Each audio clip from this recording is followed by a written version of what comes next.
समझो आपने माँ को दूध दिया, अच्छा लगेगा माँ को, लेकिन माँ को दूध पसंद है इसलिए आपने अगर माँ के सिर पे दूध डाला तो डांटेगी या आपको गले लगाएगी, क्या करेंगे? हम भोग चढ़ाते समय, अभिषेक करते समय उनके ऊपर दूध चढ़ाते हैं। आप अपने सर पर दूध डाल देंगे अगर आपको पसंद है दूध तो?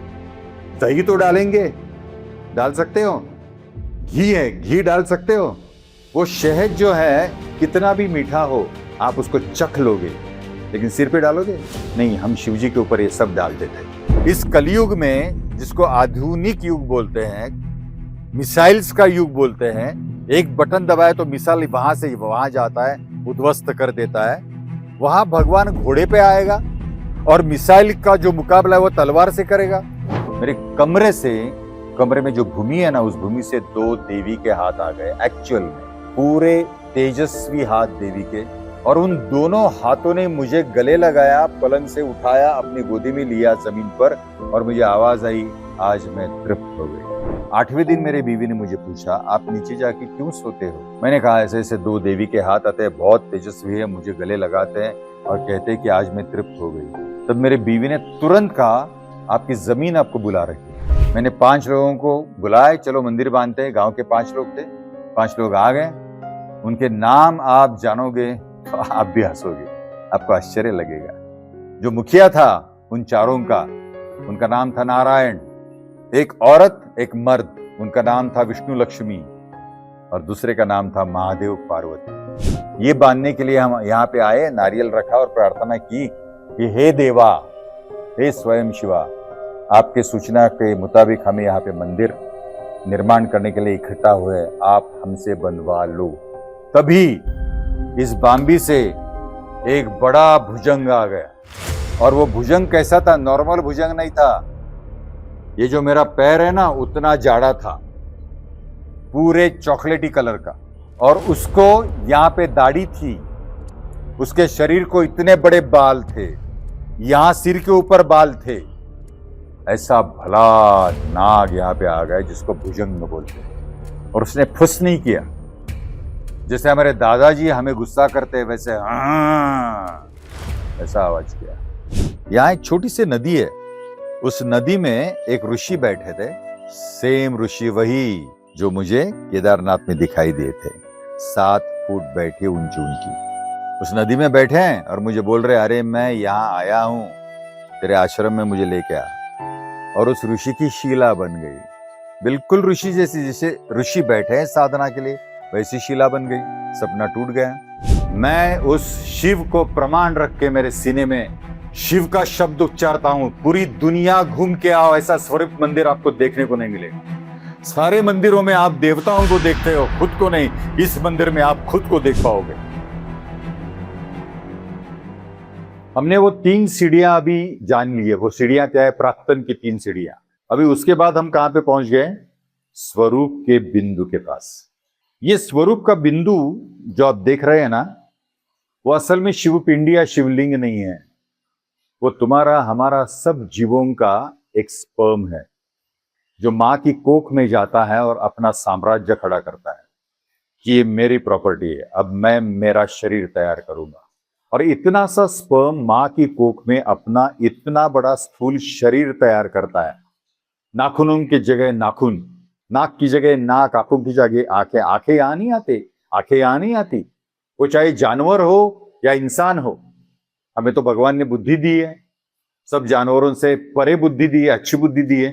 उनको क्या दिया है? उनको सिर्फ जाणीव, जाणीव, जाणीव, उसको जाणीव कहते हैं, एहसास, वो शक्ति है उनके पास। लेकिन उनको भी बच्चे होते हैं, लेकिन उनके बच्चों के नाखून कहाँ आते हैं? यहाँ आते नहीं आते, नीचे ही आते हैं। आंखें कहाँ होती है? यहीं होती है, पीठ पे तो नहीं आती। ये इतना सिस्टमेटिक कौन करता है? आपका एक छोटा सा स्पर्म। कितनी ताकत भरी है उस आत्मा के कण में, उस परमेश्वर में। तो उस परमेश्वर की ताकत कितनी होगी? आत्मा की ताकत इतनी है कि वो खुद का शरीर तैयार करता है। ये प्रति सृष्टि है, तो उस परमात्मा ने ये सृष्टि कैसे बनाई होगी? कितनी ताकत है उनकी। और बनाते समय ये छोटा सा स्पर्म जो है ना, वो अंदर, शरीर के अंदर यही सृष्टि समा लेता है। सारी सृष्टि आपके अंदर है, जो जगत में है वो आपके अंदर है। अभी मिट्टी से शरीर बनता है, तो पृथ्वी आपके अंदर है, मिट्टी है ये पूरी। आपके अंदर जल है कि नहीं? 70% जल है आपके अंदर, 70 to 74% जल है। बाद में क्या आता है? सागर। सागर के बाद अग्नि। आपका शरीर गर्म रहता है कि नहीं? जब आदमी मरता है तो हम कहते हैं अभी वो ठंड पड़ा है, चला गया आत्मा, क्योंकि आत्मा ही सूर्य है, उसको आत्मा सूर्य कहते हैं, वही अग्नि है, इसलिए हम तप्त है। बाद में अंदर एक खालीपन भरा हुआ है आकाश जैसा, इसलिए तो वायु आ रहा है जा रहा है, तो वायु अपने अंदर है और आकाश तो अपने अंदर है ही, पूरा खालीपन, इसलिए सांस ले पा रहे हैं, मैं बोल पा रहा हूं, स्वर बाहर निकल रहा है कि नहीं? तो पांचों पंचमहाभूत मेरे अंदर है और पंचमहाभूत से ये जो सृष्टि बनी है वो भी मेरे ही अंदर है, इसका बना है आत्मा। और ये सब कुछ इतने से स्पर्म में छुपा है। क्या किमया है, क्या लीला है उस परमात्मा की, उस परमेश्वर की, उस भगवान, है ना? तो आपके अंदर ही वो है, उसको सिर्फ विकसित करना है। और जब वो विकसित होता है ना तो दशों दिशा अपना प्रकाश फैलाता है। हमारा अस्तित्व कहां कहां है? 10 दिशा हम घूमते हैं। तो ये कितने हैं? 12। देखिए 1 2 3 4 5 6 7 8 9 10 11 12 दिशाएं 10 हैं। तो ये 12 क्यों हैं? क्योंकि और 2 दिशाएं हैं, एक जन्म की दिशा और एक मृत्यु की दशा, मिलके 12। 10 पकड़ के हम जीते हैं जन्म से मृत्यु तक, ये 2 दिशाएं हैं। तो इसका प्रकाश कौन देता है? आत्मा। अपने आकार में जो तत्व है, जो माया से लिपटा हुआ है, वही आत्मा उस माया पर विजय पाने के लिए और तत्व होने के लिए, तत्व क्या है? ये तत्व है धवल रूप का, इसे स्वयं शिव कहते हैं। इससे सब कुछ बना है, इससे देव देवता बने हैं, इससे शंकर जी बने, इससे विष्णु जी बने, इससे ब्रह्मा जी बने हैं, और सब इसी का ध्यान करते हैं। और मैं इतना भाग्यवान हूं कि मुझे बचपन से इसके ध्यान का लगाव था, किसी दैवत का नहीं, विष्णु जी का नहीं, ब्रह्मा जी का नहीं, शंकर जी का नहीं, किसी का नहीं। उनके परे जो है, ये सब किसका ध्यान लगाते हैं? वो चाहिए मुझे। और उसकी ध्यान की एक दृढ़ निश्चय करके मैंने उसकी कृपा से तपश्चर्या शुरू की, सोहम की। सोहम मतलब सांस की, सांस के साथ आना है जाना है, सोहम सोहम सोहम। और एक दिन इस सोहम से वो सोहम का ब्रह्म प्रकट हो गया और मुझे दर्शन ऐसा हो गया। इसको दर्शन नहीं कहते, इसको साक्षात्कार कहते हैं। साक्षात्कार का मतलब है साक्ष, सभी जगह जो साक्षी भूतम है वो, आत मतलब अंदर, और कार मतलब कारण, सबका कारण ये है।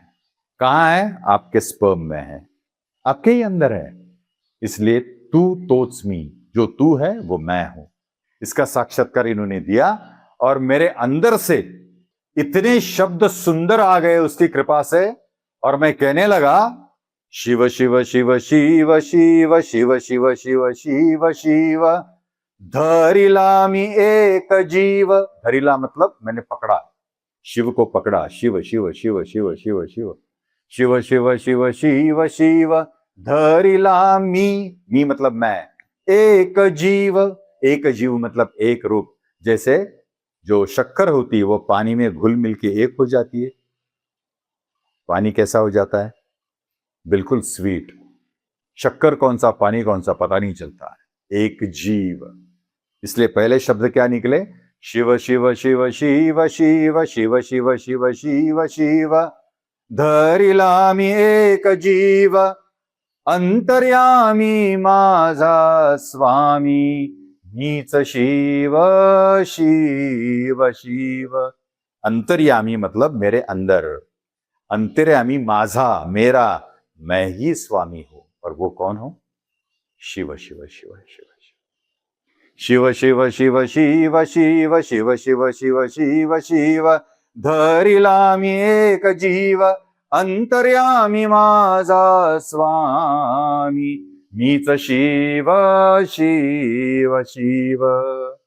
तो यहां तक पहुंचने कैसे है? यहां तक पहुंचना कैसे है?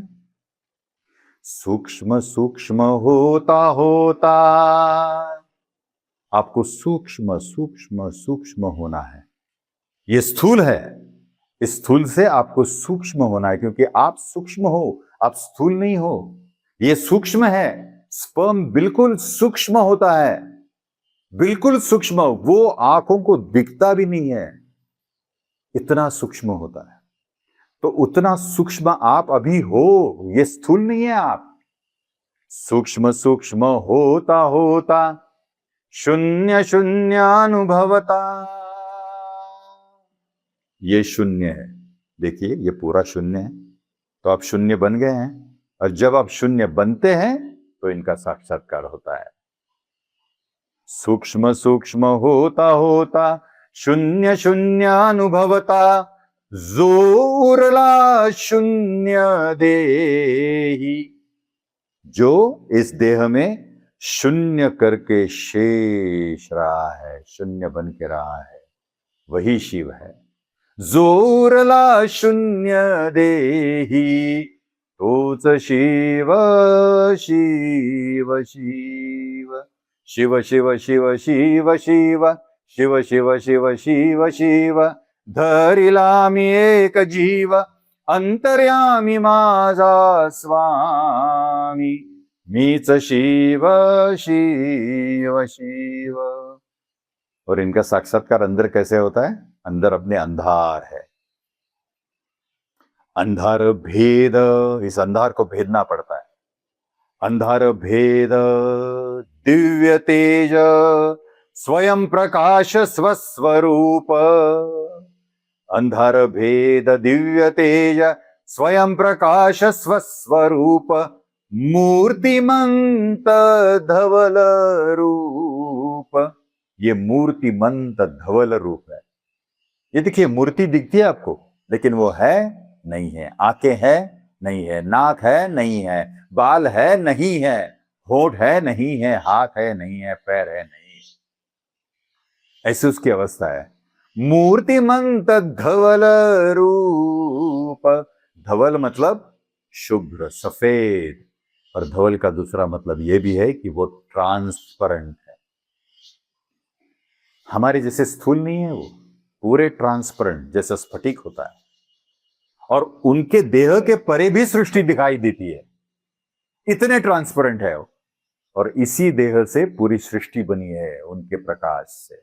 इसलिए वो कहते हैं अंधार भेद दिव्य तेज, स्वयं प्रकाश स्वस्वरूप, मूर्तिमंत धवल रूप, ऋषि ब्रह्मा शिव शिव। इसलिए उनके गले में 14 ऋषि है।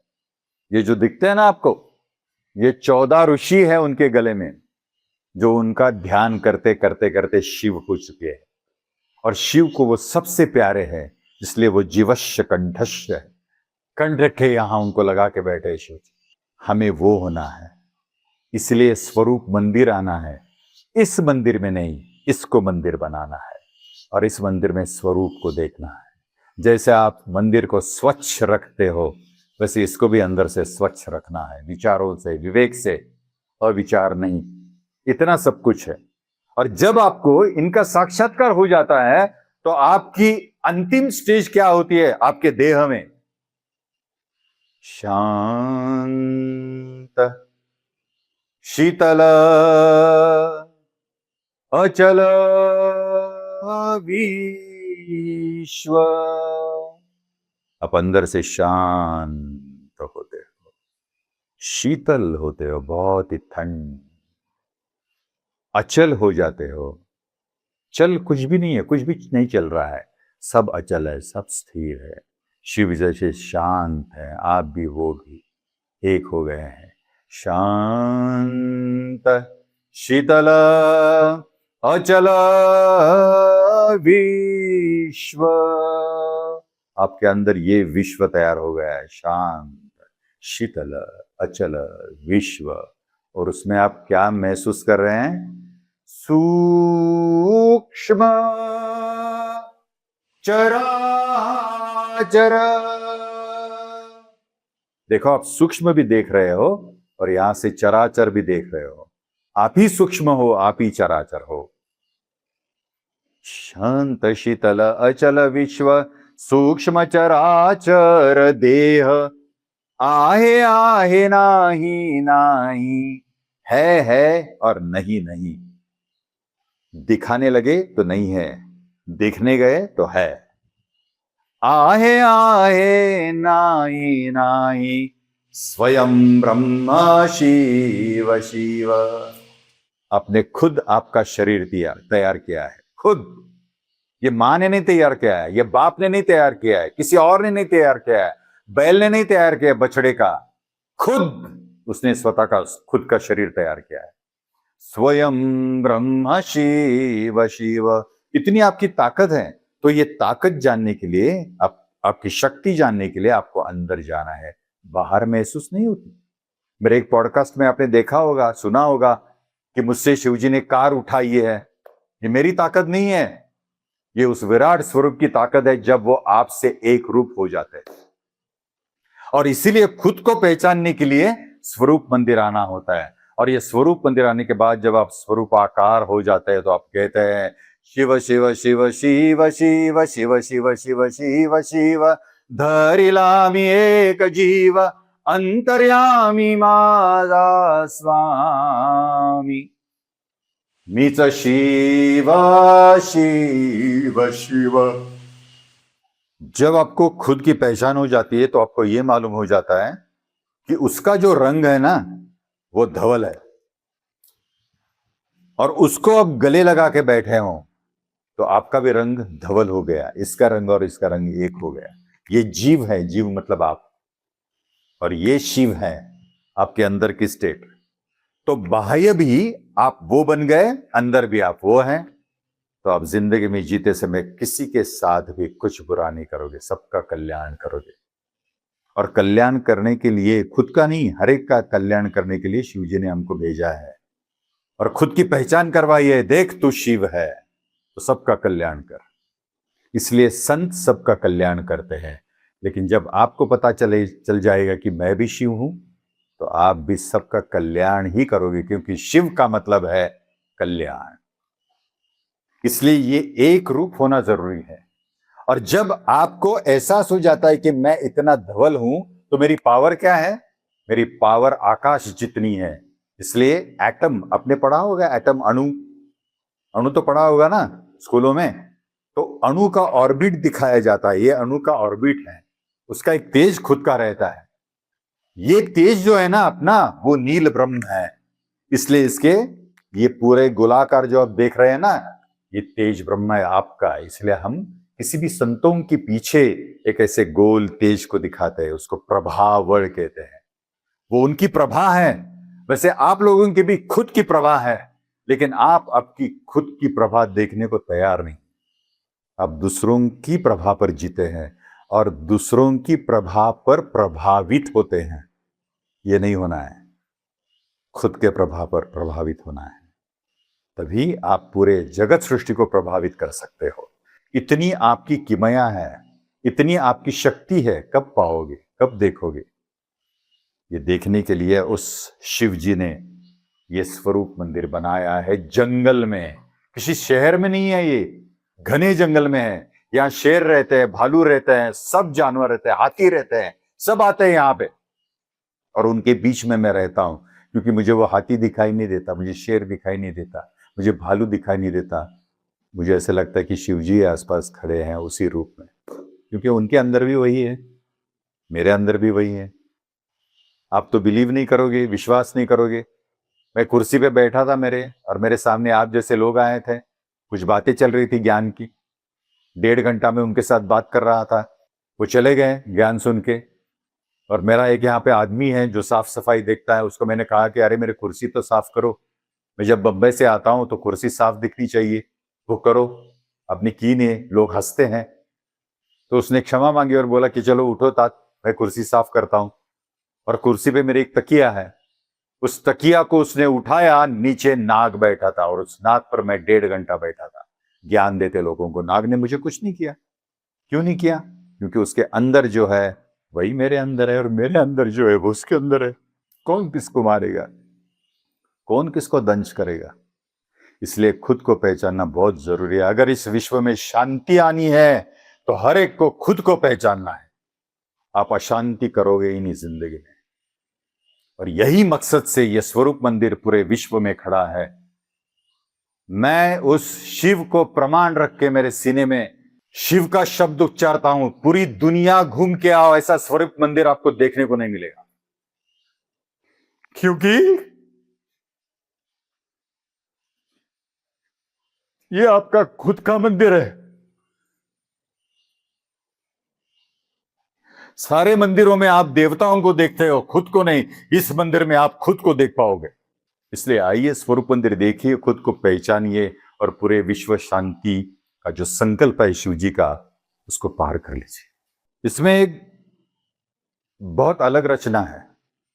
ये जो है ना, ये सफेद वाला शिवलिंग, ये शिवलिंग नहीं है, ये शिव पिंडी है। लिंग को, शिवलिंग को एक ऐसी स्रोत की रचना होती है, उसको उसका स्रोत बोलते हैं। वो ऐसा गोल रहता है और उसका सीधा निकल जाता है ना, और ऊपर ऐसी पिंडी रहती है। लेकिन ये शिवलिंग नहीं है, ये शिव पिंडी है। पिंडी से ब्रह्मांडी, ऐसी कहावत है। शिवलिंग से ब्रह्मांडी, ऐसी कहावत नहीं है। पिंड से ब्रह्मांड, जो ब्रह्म अंड में है, अंडा, वही आपके पी अंड, पी मतलब आपका ये जो जन्म है ना, उसके अंड में वो भरा हुआ है। वो मतलब परमेश्वर, ई मतलब इच्छा, उसकी शक्ति, ये सब इस अंड में भरा है। अंड मतलब अंडा। तो ये आपको ये जो रचना दिख रही है ना, ये पूरी, ये अंडे जैसी है। आप बाहर से देख सकते हैं, आपने देखा होगा बाहर से, वो अंडा जैसा है। ये अंडे का अंदर का भाग है, और अंडे के अंदर में जो पीलापन रहता है ना, उसके ये सारे पिलर्स बने हैं। ये पिलर्स, ये हड्डियां हैं, हमारी हड्डियां उससे बनती हैं। जब आदमी मरता है तो उनके हड्डियों का कलर देखिए, उस पर एक पीलापन रहता है। और ये अपना मांस है, वो सफेद है। खून है इसलिए लाल दिखता है। जब आपको जख्म हो जाता है ना, तब खून आने से पहले अपनी चमड़ी देखिए अंदर की, सफेद। तो ये सफेद वाली चमड़ी है, समझ गए। इसके ऊपर जो दो स्तर हैं, वो पहले वाला जो ऊपर का कलश का स्तर है, उसको कहते हैं ब्रह्मलोक। ब्रह्म नहीं, म नहीं, ब्रह्म, ब्र ह को म, ये ब्रह्म अलग है, और ब्रह्म को ह, ये ब्रह्म अलग है।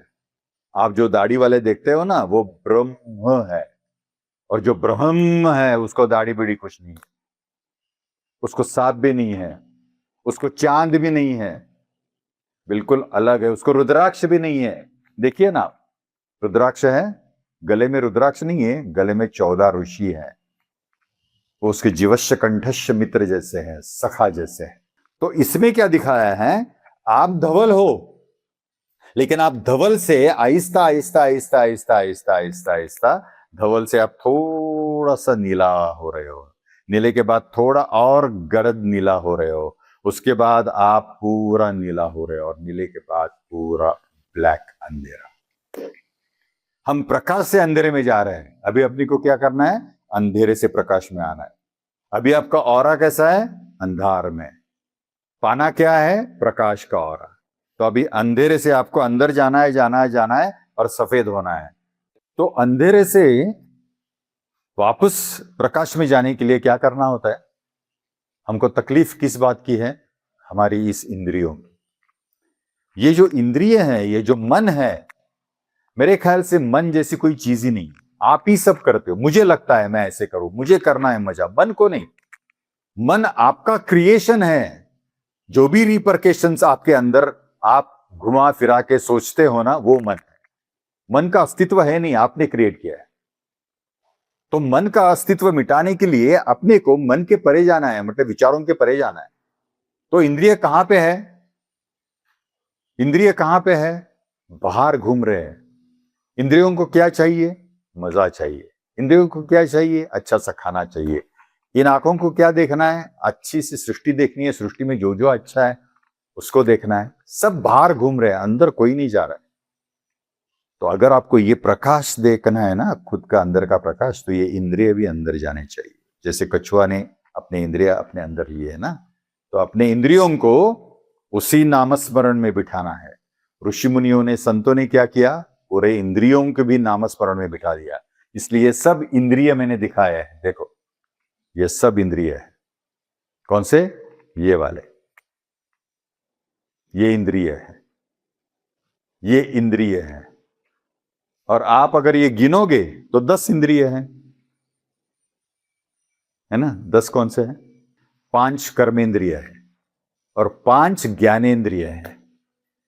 हाथ तो अपने कर्म करते हैं, पैर कर्म करते हैं, जीवा ये कर्म करती हैं, कर्ण कर्म करते हैं, गुदद्वार कर्म करते हैं, लिंगद्वार कर्म करता है, त्वचा कर्म करती है ना? जानिव तो उससे होती है, त्वचा से। आंख देखते हैं, चक्षु, ये सारे 10 है। आपको यहां से टेस्ट मिलती है ना, ये ज्ञान है। यहां से सुनते हो ना, वो ज्ञान है। यहां से देखते हो ना, वो भी ज्ञान है। और दूसरे चलना, हाथों का काम, ये सब दूसरे काम है। नाक का काम सूंघना होता है। तो ये 10 इंद्रिय जो है ना, वो आपको नामस्मरण में लगाना चाहिए। बस इंद्रियों ने भी नाम लेना चाहिए। इसका उत्तम उदाहरण एक पुराण की कथा में है, महाभारत की कथा में। जब नारद जी कृष्ण भगवान को मिलने आए कि नारायण आप मुझे मिलते नहीं हो, आप कहां पे खो गए हो, तब कृष्ण भगवान अर्जुन जी का घोड़ा साफ कर रहे थे और नारद जी को बहुत बुरा लगा कि अरे नारायण अर्जुन का घोड़ा साफ कर रहा है, ये काम नारायण कर रहा है, ऐसा अर्जुन ने क्या किया है? मैं तो हमेशा नारायण नारायण नारायण कहता हूं और मेरे पास तो नारायण कभी मिलने नहीं आती, मैं उनको मिलने जाता हूं और ये यहां तो कृष्ण जी मतलब नारायण उनका घोड़ा साफ कर रहा है। तो उन्होंने बताया, कहा कृष्ण जी को कि ये मैं क्या देख रहा हूं कि आप अर्जुन का घोड़ा साफ कर रहे हो और मैं तो नारायण नारायण नारायण करते रहता हूं हमेशा और आप मुझे मिलते नहीं हो, इसका गुह्य क्या है? तो कृष्ण जी को थोड़ा सा पता चल गया है कि ये नामस्मरण लेता है, उसको थोड़ा सा नामस्मरण का गर्व हुआ है। अभी वो गर्व तो मिटाना चाहिए। तो उन्होंने क्या कहा कि घोड़ा में तो धो रहा हूं, एक 5-10 मिनट तो वक्त लगेगा, एक काम कर नारद, अंदर जा, वहां पे कुटिया है जहां पे वो टेंट, उस कुटिया में अर्जुन जी सो रहे हैं, बहुत थक गए हैं, जख्म हुए युद्ध के, औषधि लगाई है और दिए जल रहे हैं उस कुटिया में, उसे शायद नींद नहीं आती होगी, तो आप जाके वो दिया बुझा दो और आ जाओ। और नारद मुनि अंदर गए, एक दिया बुझाया, दूसरा बुझा, वहां पे सामने कोने में अर्जुन जी लेटे हुए थे आंखें बंद करके। तीसरा दिया उन्होंने बुझाया और उनको सुनने में आया कृष्ण कृष्ण कृष्ण कृष्ण। अरे आवाज कहां से आ रहा है? अर्जुन तो सोया है। बाद में आगे गए, दूसरा दिया बुझाया उन्होंने, कृष्ण का आवाज जोर से आ गया, कृष्ण कृष्ण कृष्ण। ऐसे दिया बुझाते बुझाते वो गए अर्जुन के पास। अभी एक दिया जल रहा है, उससे पहले और एक दिया था, वो बुझाने के लिए गए तो कृष्ण इस नामस्मरण का आवाज बड़े जोर से आ रहा था, कृष्ण कृष्ण कृष्ण। उन्होंने अर्जुन की होठों की तरफ देखा तो होठ बंद थे, तो आवाज कहां से आ रही है? तो उन्होंने वो दिया बुझाया और अर्जुन के पास जो दिया था उनके बालों के पास, वो बुझाने के लिए गए तो उन्होंने सुना बाल जप रहे थे, कृष्ण कृष्ण कृष्ण कृष्ण कृष्ण। वो जो बाल छूटे थे, जो नहाए हुए थे, वो जो छूटे थे, उस बालों की उस छूटने की जो एक दिशा है, वहां से कान लगाते लगाते लगाते नारद मुनि नीचे गए तो इस बाल के जो अग्र है ना, उस सारे अग्रों से कृष्ण कृष्ण कृष्ण कृष्ण ऐसा आवाज आ रहा है। इसको नामस्मरण बोलते हैं, इसको नाम साधना बोलते हैं। नाम इससे नहीं होना है, नाम इंद्रियों से पुकारना होता है। और ये सारे ऋषि मुनियों ने किया, इसलिए सारे ऋषि मुनि संत महंत ऋषि महर्षि बन गए। इनको पाना इतना आसान नहीं है, इनको देखना इतना आसान नहीं है। खुद का शरीर नाम देव होना चाहिए, तभी आपको आत्मदेव दिखाई देता है। तो ये उनकी रचना है। अभी हम दश दिशा में घूमते हैं, हर जगह ये देखते हैं वो देखते हैं, वहां पे अपना मन रम जाता है। लेकिन हनुमान जी का वैसा नहीं हुआ। हनुमान जी जहां जहां देखते थे दश दिशाओं में, वहां उनको राम ही दिखते थे। राम राम राम राम। इसलिए जहां भी जाते हो, जहां भी देखते हो, ये राम का क्रिएशन है। ये सब राम ने बनाया, सिर्फ बनाया नहीं है, उसमें राम भरे हुए हैं। इस नजर से अगर आप देखोगे तो ध्यान लगाने की भी जरूरत नहीं। इसलिए यहाँ पे ये सारे हनुमंत दिखाए हैं दशो दिशाओं में। ये हनुमान जी है, ये देखिए यहाँ हनुमान जी है, यहाँ हनुमान जी है। दश दिशा में सारे हनुमान हैं। तो आप दश दिशा में जब गुजरते हो तो आपको सिर्फ राम या शिव जो भी आप कहिए वो देखनी चाहिए, सृष्टि नहीं देखनी चाहिए, तभी साक्षात्कार हो जाता है। इसलिए मैं कहता हूं दर्शन अलग है, दर्शन कई मिनटों में खत्म हो जाता है, साक्षात्कार कभी खत्म नहीं होता, वो आपके साथ चलता है, क्योंकि आप ही साक्षात्कार हो कब लेंगे। इसलिए स्वरूप मंदिर आना जरूरी है। ये स्वरूप मंदिर नहीं, मैं बार बार कह रहा हूं, ये स्वरूप मंदिर। दिन भर काम करो, रात को काम नहीं होता, पूरी रात इससे बिताओ, जो अंदर आ रहा है जा रहा है, अंदर आ रहा है जा रहा है, सो हम सो हम सो हम, तू ही मैं हूं मैं ही तू, सो हम, पा लेते हो उसको। और ये जिंदगी जो उन्होंने दी है हमको मनुष्य कोटि में, इस मन को ईश करने के लिए, मनु ईश मनुष्य, कब करेंगे ईश का स्पर्श इस मन को? मन को मतलब खुद को। इसलिए स्वरूप मंदिर इस तत्व ने, शिव तत्व ने मुझसे बनवाया है, मैंने नहीं बांधा है, मैंने नहीं बांधा है। ये पूरी जो आप डिजाइन देख रहे हो ना, ये किसी आर्किटेक्ट की नहीं है, या कोई इंजीनियर नहीं है। इंजीनियर वही है, आर्किटेक्ट वही है, उन्होंने जो मुझे दिखाया, बस ईट ईट रस्ते रस्ते ये खड़ा हो गया। ये 19 फन का नाग जो आपने देखा है, दूसरी पॉडकास्ट में आपने सुना है कि मैंने इसमें केदारनाथ में देखा था, उसको दर्शन दिया था उन्होंने, और उनको मैंने बुलाया था, जब मेरे हाथों से ऐसा ऐसा स्वरूप मंदिर हो जाएगा तब आप वहां पे होना चाहिए, रहना चाहिए। आ गए वो, और मेरे फार्मर को दिखाया उन्होंने, मैं आ गया हूं। अगर मुझे दिखाते तो ऐसा भी हो सकता कि मैं कुछ फेक कह रहा हूं, लेकिन एक साक्षीदार उन्होंने इस गांव में रखा है, उसको सपने में दिखा कि मैं आया हूं। ये सब होता है, चाहत चाहिए। अगर चाहत नहीं है तो कुछ नहीं बनता। तो ये स्वरूप मंदिर जो इस पूरे विश्व में उन्होंने खड़ा किया है, उसका कारण यह है कि हम सारे एक होने चाहिए, सारे धर्म खत्म होने चाहिए, और अंदर का आत्मधर्म उसका हर एक के अंदर जागना चाहिए। इसलिए स्वरूप मंदिर आइए। अभी बाकी की चीजें मैं आपको बताता हूं। अभी हमको एक चीज जानना है कि ये जो आप श्रृंखला देख रहे हो ना, ऊपर से नीचे आ रही है, नीचे आ रही है, नीचे आ रही है, ये जन्मों जन्मों की कड़ी है। इस जन्मों जन्मों के कड़ी से हमको नामस्मरण लेते लेते लेते उस पर अभिषेक करना है। और ये अभिषेक पात्र जो है ना, उसमें जल का अभिषेक होता है, दूध के अभिषेक की जरूरत नहीं है। आप सीधा सादा सोच लीजिए, मां आपको दूध पीने के लिए देती है, बहुत अच्छा लगता है, लेकिन मां ने वही दूध कप से आपके सिर के ऊपर डाल दिया तो अच्छा लगेगा? लगेगा? नहीं लगेगा। मां पर गुस्सा हो जाओगे आप। समझो आपने मां को दूध दिया, अच्छा लगेगा मां को, लेकिन मां को दूध पसंद है, इसलिए आपने अगर मां के सिर पे दूध डाला तो डांटेगी या आपको गले लगाएगी? क्या करेगी? और उस दूध में कितनी गंदगी है। हम भोग चढ़ाते समय, अभिषेक करते समय उनके ऊपर दूध चढ़ाते हैं, कितनी गंदगी है उसमें, कितना दुर्गंध वहां पे आ जाता है। उस दुर्गंध में हमारे भगवान को हम बिठाएंगे?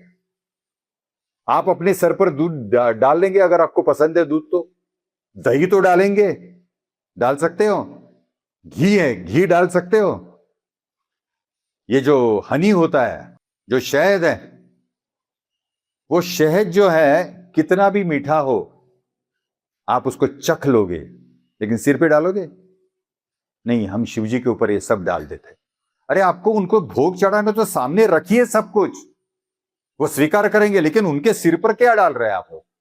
उनको सिर्फ चाहिए पानी जो उनके सिर से बह रहा है, गंगा जी, पवित्र जल। अनेक जन्मों से आपका जीवन जो है ना, इसलिए पानी को जीवन कहते हैं। आपका जीवन का अभिषेक उस पर करिए कि मेरा पूरा जीवन मैंने आपको सौंपा है, आपको दे रहा हूं। ये चाहिए, ये अर्थ है उसका। हम अर्थ जानते नहीं, कुछ नहीं, और करना शुरू करते। किसने बोला है? करेंगे। अभी शिवरात्रि, महाशिवरात्रि हम करते हैं, उत्सव मनाते हैं, महाशिवरात्रि है ना, तो दिन को जाके क्या करते हैं? सारे लोग दिन में इतने लोटे लोटे दूध के लेके जा रहे हैं शिव जी के पास। अरे वो कहते हैं महाशिवरात्रि है तो आपको रात को आना है ना, तभी मैं आपको मिलूंगा। नहीं, हम दिन को जाएंगे, रात को कोई नहीं जाता। मनाते हैं महाशिवरात्रि। इतना सब अज्ञान से भरा है। तो अगर ज्ञान प्राप्त होना है तो किताबों में ज्ञान नहीं है, परमेश्वर ने, उस शिव ने ज्ञान आपके अंदर भरा है, पूरा भरा है, हर एक के अंदर, सिर्फ संतों के अंदर नहीं, हर एक के अंदर अंदर झांकना चाहिए। आपका आत्मग्रंथ आपके ही है। जिसने जितना पढ़ा है उतना लिख के अपने सामने रखा है, हमारे सामने, लेकिन उसके परे भी हमारे अंदर है छुपा हुआ। वो ज्ञान लीजिए, पूरे अर्थ मालूम हो जाएंगे, गर्भितार्थ मालूम हो जाएंगे। सिर्फ अर्थ नहीं, अर्थ के परे गर्भितार्थ है, वो जानना जरूरी है। तो आप समझ गए, ये अपनी पूरी जीवन की, जन्मों जन्मों की श्रृंखला है, और उसका अभिषेक अपने जीवन का करना है, तभी वो तृप्त हो जाते हैं। ठीक है। अभी दो चीजें ना समझ लेना बहुत जरूरी है। हम जब जन्म लेते हैं और मरते हैं तो हमारे बेटे क्या करते हैं, हमारे रिवाजों के अनुसार जब हमको अग्नि देते हैं तो एक मटका लेते हैं, यहां पे ऐसे उसको पत्थर से 3 होल मारते हैं और उसमें से जल नीचे पड़ता है ना, और वो जब खाली हो जाता है तो उसको फोड़ देता। और हमारे यहाँ महाराष्ट्र में, ऊपर पता नहीं आपके उत्तर हिंदुस्तान में क्या है, भारत में क्या है, महाराष्ट्र में वो मटका फोड़ने के बाद वो ऐसे हाथ मुंह को लगा के बूम मारता है, अवा अवा अवा ऐसे मारता है। क्यों मारता है? कहता है कि मेरा बाप जाते समय अपना मटका भर के नहीं गया, पूरा खाली करके गया, टूट गया उसका मटका। तो ये मटका जो है, मतलब ये देह जो है, जो मिट्टी से बना है, वो किससे भरना चाहिए? ये जो शेष ब्रह्म है ना, इससे ये पूरा मटका भरना चाहिए। इसलिए यहां पे लिखा है शेष ब्रह्म ज्ञान। आपने अनेक किताब पढ़ के ज्ञान पाया है, लेकिन शेष ब्रह्म ज्ञान नहीं पाया है। ब्रह्म ज्ञान भी सुना होगा आपने, क्योंकि एक बात समझ लीजिए, हर एक युग का ज्ञान अलग अलग अलग है। राम के वक्त वशिष्ठ गीता थी, सत्य युग में सोहम गीता थी, द्वापर युग में भगवत गीता आ गई, तो कलयुग में भी कुछ तो रखा है भगवान ने, जिसको शेष ब्रह्म ज्ञान बोला है। इसलिए संतों ने यह भी कहा है कि हमने ये सब लिखा है, हमने सबका चवन किया है, लेकिन अभी भी कुछ बाकी है, शेष ब्रह्म, उसका ज्ञान पाओ। कहां मिलेगा? किसने लिखा है? लिखा है सिर्फ उसने। कहां पे लिखा है? आपके अंदर जो आत्मग्रंथ है ना, उसमें लिख के भेजा है, बस उसको पढ़ना है। तो ये शेष ब्रह्म ज्ञान आपके अंदर इस मटके में है, पढ़ना जरूर, वरना आपका मटका भी खाली हो जाएगा। आप खाली जाओगे, आपका बेटा, हमारा बेटा उसको तोड़ देगा और बोलेगा मेरा बाप खाली आया, खाली निकल गया, भरा कुछ नहीं। अभी जब स्वरूप बंद लोग आते हैं, या आप कहीं पे जाते हैं, कहीं टूर को जाते हैं, तो जाके वहां का आनंद लेके आते हो। कश्मीर जाते हो, कश्मीर का आनंद लेके आते हो, कुछ तो लेके आते हो अपने घर। तो जिस घर से मैं आया हूं नीचे, वहां वापस जाते समय मैं क्या लेके जा रहा हूं? कौन सा आनंद लेके जा रहा हूं? ब्रह्मानंद, या उस ब्रह्मानंद में छिपा हुआ वो शेष ब्रह्म, उसको देख के जा रहा हूं। उसको सिर्फ देखना नहीं है, वो हो के जाना है। इसको जाना कहते हैं, उसको महानिर्वाण कहते हैं। इसलिए हमारे मृत्यु को निर्वाण कहते हैं और संतों के मृत्यु को महानिर्वाण कहते हैं। और हम लोग महानिर्वाण के लिए आए हैं। तो ये शेष ब्रह्म ज्ञान पाना बहुत जरूरी है, और इसके लिए युग चक्र भी समझना बहुत जरूरी है। ये युग चक्र है, इसमें क्या क्या दिया है यहां पे देखिए। सतयुग है, त्रेता युग है, द्वापर युग है और कलियुग है। कलियुग का मतलब है कर्मों की लीला। क मतलब कर्म, ली मतलब लीला। जिस युग में कर्मों की लीला हो रही है वही कलियुग है। जिसमें द्वापर युग में द्वैत मतलब विचार, कुविचार, विचार और विवेक, इसका द्वंद्व है, इसलिए द्वापर युग। कौरव दिखाते समय अविचार और विचार के स्वरूप में दिखाए रूप में, और पांडव विवेक के रूप में। और विवेक का साथ किसने दिया? आत्मा ने। आत्मा मतलब कृष्ण जी। तो ये सीख है उसमें। और वशिष्ठ गीता जो रामकालीन थी वो उस वक्त की गीता थी।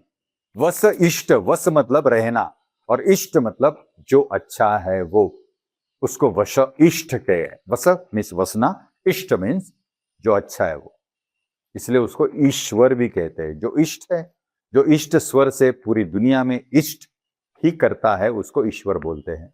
वैसे वस इष्ट वशिष्ठ, उनकी गीता, उनका ज्ञान वो रामकालीन था तो त्रेता युग था। वो त्रेता युग मतलब क्या? अपने 3 गुण, रज तम सत्व। सत्व राम जी हैं, तमोगुणी कौन थे? रावण थे। और सत्व और तमोगुणी के बीच रजगुणी कौन थे? सुग्रीव, वाली, जाम्बुवंत, वानर, ये सब रजोगुणी थे। तो रजोगुणी ने किसका साथ दिया? तमो का या सत्व का? सत्व का। तो रज क्या बन गए? सत्व बन गए। और बाद में अंत में तमो भी सत्व ही बन गया। नहीं तो रावण मरते समय, प्राण छोड़ते समय राम ऐसे नहीं कहता। तो सत्वगुणी बनने के लिए त्रेता युग में राम का आदर्श जो है ना वो अपनाना चाहिए। तो राम क्या है? राम मतलब रहने वाला, म मतलब ये मर्त काया, इस मर्त काया में जो रहता है वो राम है। इसलिए जब आदमी मरता है हम उसे लेके जाते हैं तो क्या बोलते हैं? राम बोलो राम, राम बोलो राम, राम नाम सत्य है। कृष्ण नाम सत्य बोला है किसने? कृष्ण नाम सत्य, शंकर नाम सत्य बोला है? नहीं बोला है। राम नाम सत्य है। राम मतलब जो रहता है वो। इसलिए हनुमान जी ने अपना सीना फाड़ के दिखाया, देखो राम। वो अयोध्या का राम नहीं था, वो अंदरूनी राम था, जो राम के अंदर भी था वो दिखाया उन्होंने। तो ये त्रेता युग है। और सतयुग में सब इस सत्य के साथ थे। और ये सच जानने के लिए उस वक्त की गीता थी सोहम गीता। सोहम मतलब जो सांस में पूरा भरा है उसकी गीता। ये गीता मतलब प्रवास, गीता मतलब एक बहना, ज्ञान का बहना। ये सब ज्ञान का बहना है। आप अंदर जाइए सांसों के साथ, देखो कितना सुकून मिलता है, कितना सुकून मिलता है। ज्ञान तो यहां भरा है। भगवान ने मुझसे एक भी किताब नहीं पढ़वाया है। उसने मुझे सीधा सीधा बोला, ए क्या पढ़ रहा है, इसमें क्या रखा है, बंद कर। ऐसे आवाज मेरे अंदर से आती थी। विश्वास रखो, मेरे अंदर से आवाज आती थी, ए इसमें क्या पढ़ा, इसमें क्या रखा है, बंद कर। मैंने कुरान पढ़ने की कोशिश की, मैंने बाइबल पढ़ने की कोशिश की, मैंने गीता पढ़ने की कोशिश की। पहले पन्ने को मुझे आवाज आता था, ए इसमें क्या रखा है, बंद कर। तो किसमें रखा है? मेरे भाग्य से मेरे गुरु मुझे मिले और उन्होंने बताया कि अरे सब कुछ तो तेरे आत्मग्रंथ में रखा है। जिन्होंने जिन्होंने ये सब कुछ लिखा है ना, सब उनको उनके आत्मग्रंथ से ही मिला है। वो तेरे अंदर भी दिया है, हर एक के अंदर दिया है।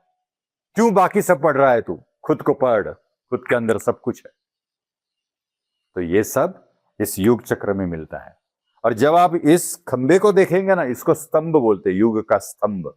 तो यहां से आप शुरुआत करोगे तो यहां सतयुग है, हिमालय दिखाया है। हिमालय में एक ऋषि ध्यान कर रहे हैं। वहां से थोड़ा थोड़ा ऐसे युग बदलते बदलते त्रेता को आया। त्रेता तो खेती बीती सब कुछ दिखाई यहाँ पे। खेती करते करते करते करते थोड़ा सा द्वापर आ गया, द्वंद्व आ गया।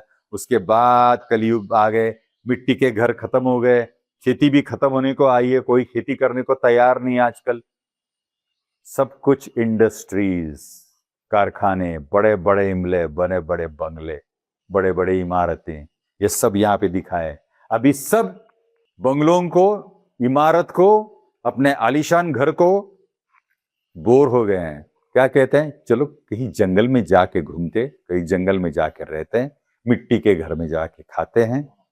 या नहीं तो चूल्हे पे जो खाना मिलता है ना, ढूंढ लेते हैं, वहां जाके खाते हैं। होटल भी बंद हो गए, होटल जाने के लिए आदमी तैयार नहीं है, चूल्हे का खाना पसंद आ गया। वापिस कहां पे आ गए हैं? सतयुग की तरफ। क्योंकि सतयुग मतलब अंदर का सत्य मालूम होना चाहिए और उस सत्य के मुताबिक अपना बर्ताव रखना चाहिए। सब जब ऐसा बर्ताव रखेंगे पूरी दुनिया में तो सतयुग आएगा, क्योंकि सब सत्य की मार्ग पे चल रहे हैं। आप मुझे एक चीज बताइए, हर एक जानवर सतयुग से आज तक वैसा का वैसा है, बदल गया इंसान। तो एक कवि ने बहुत अच्छा कहा है, देख तेरे संसार की हालत क्या हो गई भगवान, कितना बदल गया इंसान। कौन बदला है? इंसान बदला है, जानवर नहीं बदला है। मैंने कई बार कहा है कि शिवजी सबके गुरु हैं। शिवजी अगर सामने से ऐसे दिख रहे हैं तो पीछे की बाजू जो उनकी है ना, वो गुरु की बाजू है। इसलिए शिव गुरु बोलते हैं, गुरुदेव बोलते हैं, यहाँ देव गुरु बोला जाता है। इसलिए मंदिर सिर्फ मंदिर मत देखो, ये शिवजी का मंदिर ऐसे मत देखो, ये देव गुरु का मंदिर है, तो गुरु का स्थान होना चाहिए ना। इसलिए बिल्कुल इस मंदिर के सामने दो पादुका जैसी रचना की है।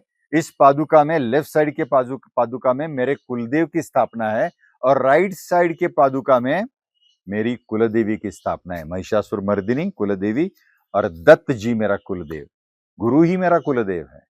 इसलिए पादुका की जो रचना की है ना, उनका मंदिर भी वैसा ही बनाया है जैसे पादुका के बीच में एक डंडी होती है, वहां एक डंडी, यहाँ एक डंडी, डंडी के अंदर दोनों तत्व, महिषासुर मर्दिनी माने शक्ति और दत्त जी माने गुरु, गुरु की शक्ति अंदर ही है। तो ये पादुका की रचना है, आप देख सकते हो। आपने पूरा मंदिर देखा, ये स्वरूप मंदिर है, स्वरूप मतलब शिव जी, लेकिन शिव जी खुद ही गुरु है। हमारी आगे वाली जो बाजू है ना, वो एक सौंदर्य की बाजू है, रूप की बाजू है, हम यहां से रूप पहचानते हैं, लेकिन असल में सब कुछ पीछे है अपने। जैसे टीवी का स्क्रीन है, स्क्रीन पे हम सब देखते हैं, लेकिन अगर पीछे कुछ नहीं होता तो स्क्रीन पे कुछ नहीं आता। वैसे हमारा जो बैक ब्रेन है ना, यहाँ का छोटा, वही तो ज्ञान से भरा है, उसी को ज्ञान ब्रेन बोलते हैं। तो उस ब्रेन को पीछे रखने की वजह यह है कि जो गंगा माता है, जो शिव जी के, शंकर जी के ऊपर से बह रही है, उसको ज्ञान गंगा बोलते हैं। तो एक दिन ऐसा हो गया, मैं सोया था और अचानक से मैंने एक सपना देखा। उस सपने में ऐसा हो गया कि मैं बंबई का रास्ता चल रहा हूँ, रात का समय है, पूनम की रात है, और मैं गहरी नींद में सोया, और वो जो आनंद है पूर्णिमा का, उस प्रकाश का मैं ले रहा हूँ, और मैं चल रहा हूँ, बारिश हो रही है, और मेरे पैरों तले कुछ ऐसा बह रहा है पानी। वो इतना शुद्ध था, इतना शुद्ध था, जैसे बारिश गिरता है ना, बारिश गिरने के बाद मिट्टी उसमें समा जाती है, तो मिट्टी का पानी बहता है, लेकिन मेरे पैरों तले इतना सुंदर स्वच्छ पानी बह रहा था रात के समय। तो मुझे ऐसा लगा कि इतना सुंदर पानी कैसे बह रहा है। मैंने पीछे मुड़ के देखा तो एक चबूतरा था, और चबूतरा के ऊपर गंगा जी प्रकट हुई थी, और वो बह रही थी, और उसके पानी में से मैं चल रहा था।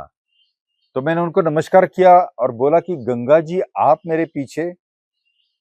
तो उन्होंने एक शब्द बोला था, तू जहां जाएगा ये ज्ञान गंगा तेरे साथ बहेगी, और मेरा सपना खत्म हो गया। तो ये ज्ञान गंगा मेरे पीछे क्यों लगी है, क्यों आई है, क्यों लगता है उसे कि वो मेरे साथ बहे, ये क्वेश्चन मार्क था मुझे। और जब मुझे स्वरूप का साक्षात्कार हो गया ना, तभी पता चला हर एक के अंदर ज्ञान गंगा है, हम उसे बहने नहीं देते।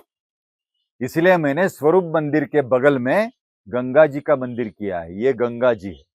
इसलिए गंगा जी के हाथ दोनों ऐसे हैं, और दोनों हाथ के बीच में से कमल बह रहे हैं, नदी में से कमल आ रहे, कमल मतलब ज्ञान। तो ये गंगा जी की सबसे बड़ी कृपा है। और उसी के सामने ये चरण वाला आसन मैंने रखा है, मतलब उन्होंने मुझे आज्ञा दी है, बताया कि यहाँ पे चरण रख, और उस चरण आसन पे तू बैठ, और जितने भी लोग आते हैं उनको ज्ञान देते जा। तो यहाँ बैठने की वजह यह है कि मेरे पीछे ज्ञान गंगा है। ये आपको दिखाई दे रहा है पत्थर, आपको पत्थर लगता है, लेकिन ये बिल्कुल अपने दाहिने चरण जैसा है। जो दाहिना चरण रहता है ना, राइट साइड का चरण रहता है ना अपना, वैसा ये चरण है। तो ये पत्थर मुझे कैसे मिला, मैं इसे पत्थर इसलिए कह रहा हूं कि आपको बताना, इसलिए मैं इसे संबोधता हूं चरण, एक चरण। क्योंकि भगवान जो अल्टीमेट भगवान है, जिसे हम ब्रह्म कहते हैं, उसका एक ही चरण है। तो ये भगवान का जो एक चरण है, अल्टीमेटम ब्रह्म का एक चरण, सिर्फ एक चरण, धवल रंग का, सफेद रंग का, अगर वो मुझे उन्होंने दिखाया है तो उसका प्रतीक यहाँ पे आना चाहिए ना। तो एक दिन ऐसा हो गया, श्रावण मासी में मैं यहाँ पे रहने के लिए आ गया था, 1 महीना मैं रहता हूँ यहाँ पे, और अचानक से मुझे सपने में ये दिखाई दिया कि यहाँ एक नदी है, छोटी सी नदी है, बहती है, छोटा सा फॉल्स भी है, झरना है। तो अचानक से मुझे वहां पे एक चरण, राइट दैना चरण, ग्लो होते हुए दिखाई दिया सपने में। चमक रहा है, ग्लो हो रहा है, नीले रंग का है, फिर व्हाइट कलर का होता है। और एक आवाज आती है मुझे कि मुझे उठा के तेरे आश्रम में ले आ। और सपना खत्म हो गया। दूसरे दिन मैं उठा, इस गांव के 3-4 लोगों को मैंने बुलाया और बोला कि ऐसे ऐसे एक पत्थर लाना है नीचे से, चलो आइए। तो हमें बड़ी रस्सी लेके गए और वहां पे देखा झरने के पास, तो ये पत्थर था वहां पे। तो मैंने बोला चलो उठाइए। तो वो सारे ग्वाले थे, उन्होंने कहा कि हम अपने पूरे गाय भी सबको लेके यहाँ पे आते हैं घास चराने, लेकिन कभी देखा नहीं है यहाँ पे, कल भी नहीं देखा, आज कैसे आ गया। मैंने कहा ये तो मुझे पता नहीं, कल मुझे सपने में ऐसा ऐसा हुआ कि ये मुझे उठा के यहाँ पे ले आओ, चलो लेके जाते हैं। हम लेके आए, वहां पे खाई है, बड़ी खाई है, वो ऐसे खींच खींचते हमने ये लाया यहाँ पे। तो आवाज आई, जहां पे वो ब्रह्मचरण है उसी के सामने इसको रख, इस पर बैठ, और जो भी कोई आएगा उसको अगर ज्ञान चाहिए तो इस पर बैठ के ज्ञान दे दो। इसलिए हमने इसकी रचना यहाँ पे की। और सहज मैंने, अभी कितने आदमी हैं लाने वाले, ये काउंट करने के लिए पूछा, रहे हम कितने लोग हैं, तो वो थे 7, मैं 8वां। और अचानक से एक आदमी बोला, तात, मुझे सब लोग यहाँ पे तात कहते हैं, तात आज कृष्ण जन्माष्टमी है। मुझे पता ही नहीं था कि आज कृष्ण जन्माष्टमी है। और किसी की इच्छा से ये चरण, जो नीला सफेद वहां पे ग्लो हो रहा था, जो कल नहीं था, लेकिन एक रात में वहां से कैसे आया, कैसे पहुंचा पता नहीं, गांव के लोगों को, मुझे भी वो चरण वहां पे था, हम लेके आए। अभी इस पर बैठ के मुझसे ये ज्ञान गंगा ज्ञान बुलवाती है। ये इसका इतिहास है। कहने का मतलब ये है, यहाँ पे जितनी भी चीजें जुड़ी हुई है वो उसने भेजी है, मैंने क्रिएट नहीं की। स्वरूप मंदिर के अंदर जाने से पहले ही महाद्वार पे, इस स्वर महाद्वार के पहले आपको 2 कुंभ दिखाई दिए हैं, एक ब्रह्म ज्ञान का है और वो है आत्मज्ञान का। ये दोनों कुंभ आपके अंदर ही हैं, कहीं बाहर जाके ज्ञान लेने की जरूरत नहीं, ब्रह्म का अंदर ही मिलता है। जितने भी किताबें ग्रंथ हमने पढ़े हैं वो अंदर से आए हैं, वेद भी अंदर से आए हैं। तो ज्ञान किधर है? अंदर। आत्मज्ञान भी अंदर है और आत्मज्ञान में छुपा हुआ ब्रह्म ज्ञान भी अंदर है। अभी ये ब्रह्म ज्ञान का जो रस है हमें कहां से मिलता है पता है? मां के जो स्तन होते हैं 2, वो बिल्कुल कुंभ जैसे होते हैं, लेकिन मां को पता नहीं कि मैं कौन सा रस पिला रही हूं मेरे बच्चे को, क्योंकि मनुष्य कोटि में हमारा जो जन्म हुआ है ना, वो ब्रह्म ज्ञान और आत्मज्ञान पाने के लिए है, और उसके बीज, उसका रस पूरे मां के कुंभ में भरे हैं। ये जो देने वाला कुंभ है ना, वो है ब्रह्म ज्ञान का, और बाहे वाला है आत्मज्ञान का। जब मां धारणा पकड़ती है कि अरे बेटा, ये मैं ब्रह्म ज्ञान तेरे को दे रही हूं और ये मैं आत्मज्ञान का रसपान कर रही हूं, तुझे बड़ा होके ब्रह्म ज्ञानी और आत्मज्ञानी होना है, तभी उसके अंदर वो चाहत बढ़ने लगती है। लेकिन आजकल की औरतें ये सब भूल गई है कि मैं क्या पिला रही हूं। तो ये यहाँ पे है कि अगर यहाँ पे औरतें आए तो ये समझ ले कि अभी परमेश्वर ने, उस अंतिम सत्य ने हमारे शरीर पर हमें जो 2 कुंभ दिए हैं, वो हमारे बच्चों को आत्मज्ञान और ब्रह्म ज्ञान का रस देने के लिए। तभी तो स्वरूप की पहचान होती है। आइए, अभी हम इस दीपस्तंभ के पास आए हैं। आपने देखा होगा हर एक मंदिर के सामने एक दीपस्तंभ होता है, रात को जलाते हैं दीप, अच्छा लगता है देखने में। लेकिन ये दीप क्यों जलाते हैं? दीप स्तंभ कौन सा है, क्यों चाहिए? स्वरूप का साक्षात्कार होने के बाद शिवजी ने मुझे ये बताया, अरे मुझे कौन सा दीप स्तंभ पसंद है मालूम है आपको? तेरी रीढ़ की जो हड्डी है वो मेरा दीप स्तंभ है, और रीढ़ के हड्डी के सामने मैं हूं, आत्म की ज्योत। इसलिए ये आत्म की ज्योत है, अमृत। अमृत का मतलब है जो मृत नहीं वो अमृत, वो है आत्मा, मरता नहीं है। हम अमृत ढूंढने निकले हैं। और अमृत कहां से आया? मंथन से आया। किसके मंथन से आया? सागर मंथन से। कौन सा सागर? क्षीर सागर। क्षीर सागर मतलब दूध का सागर। दूध कहां से मिलता है? माँ की स्तनों से। उसमें क्या भरा है? ब्रह्म ज्ञान, आत्मज्ञान। तो मंथन करने से क्या पहले आता है? नवनीत। नवनीत दही आता है, दही के बाद नवनीत। तो मंथन का जो नवनीत है ना ज्ञान का, वो किशन जी को प्यारा था, इसलिए वो नवनीत चोरी करते थे। और उसी नवनीत से क्या बनता है बाद में? तप करके। जब नवनीत को तपाते हैं तभी तो घी बनता है, इसलिए तप करना पड़ता है। तो ये सारा सागर मंथन क्षीर सागर का मंथन है। ये मंथन की सारी स्थिति यहां पे हमने दिखाई है उसकी कृपा से। लेकिन ये स्तंभ कौन सा है? अपनी कुंडली जहां से जागृत होते, कुंडलिनी, वो है हमारी रीढ़ की हड्डी। इस रीढ़ की हड्डी को 108 पॉइंट्स हैं।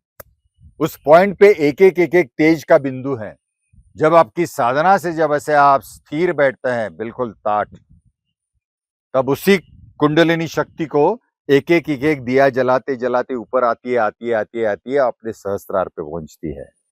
और वो जो दीप जलते हैं 108, वो 108 दीप अपने अंदर सिद्ध होने के लिए, अंदर जलने के लिए हमें 108 की माला जपनी पड़ती है। उसको हम मणि बोलते हैं, 108 मणियों की माला।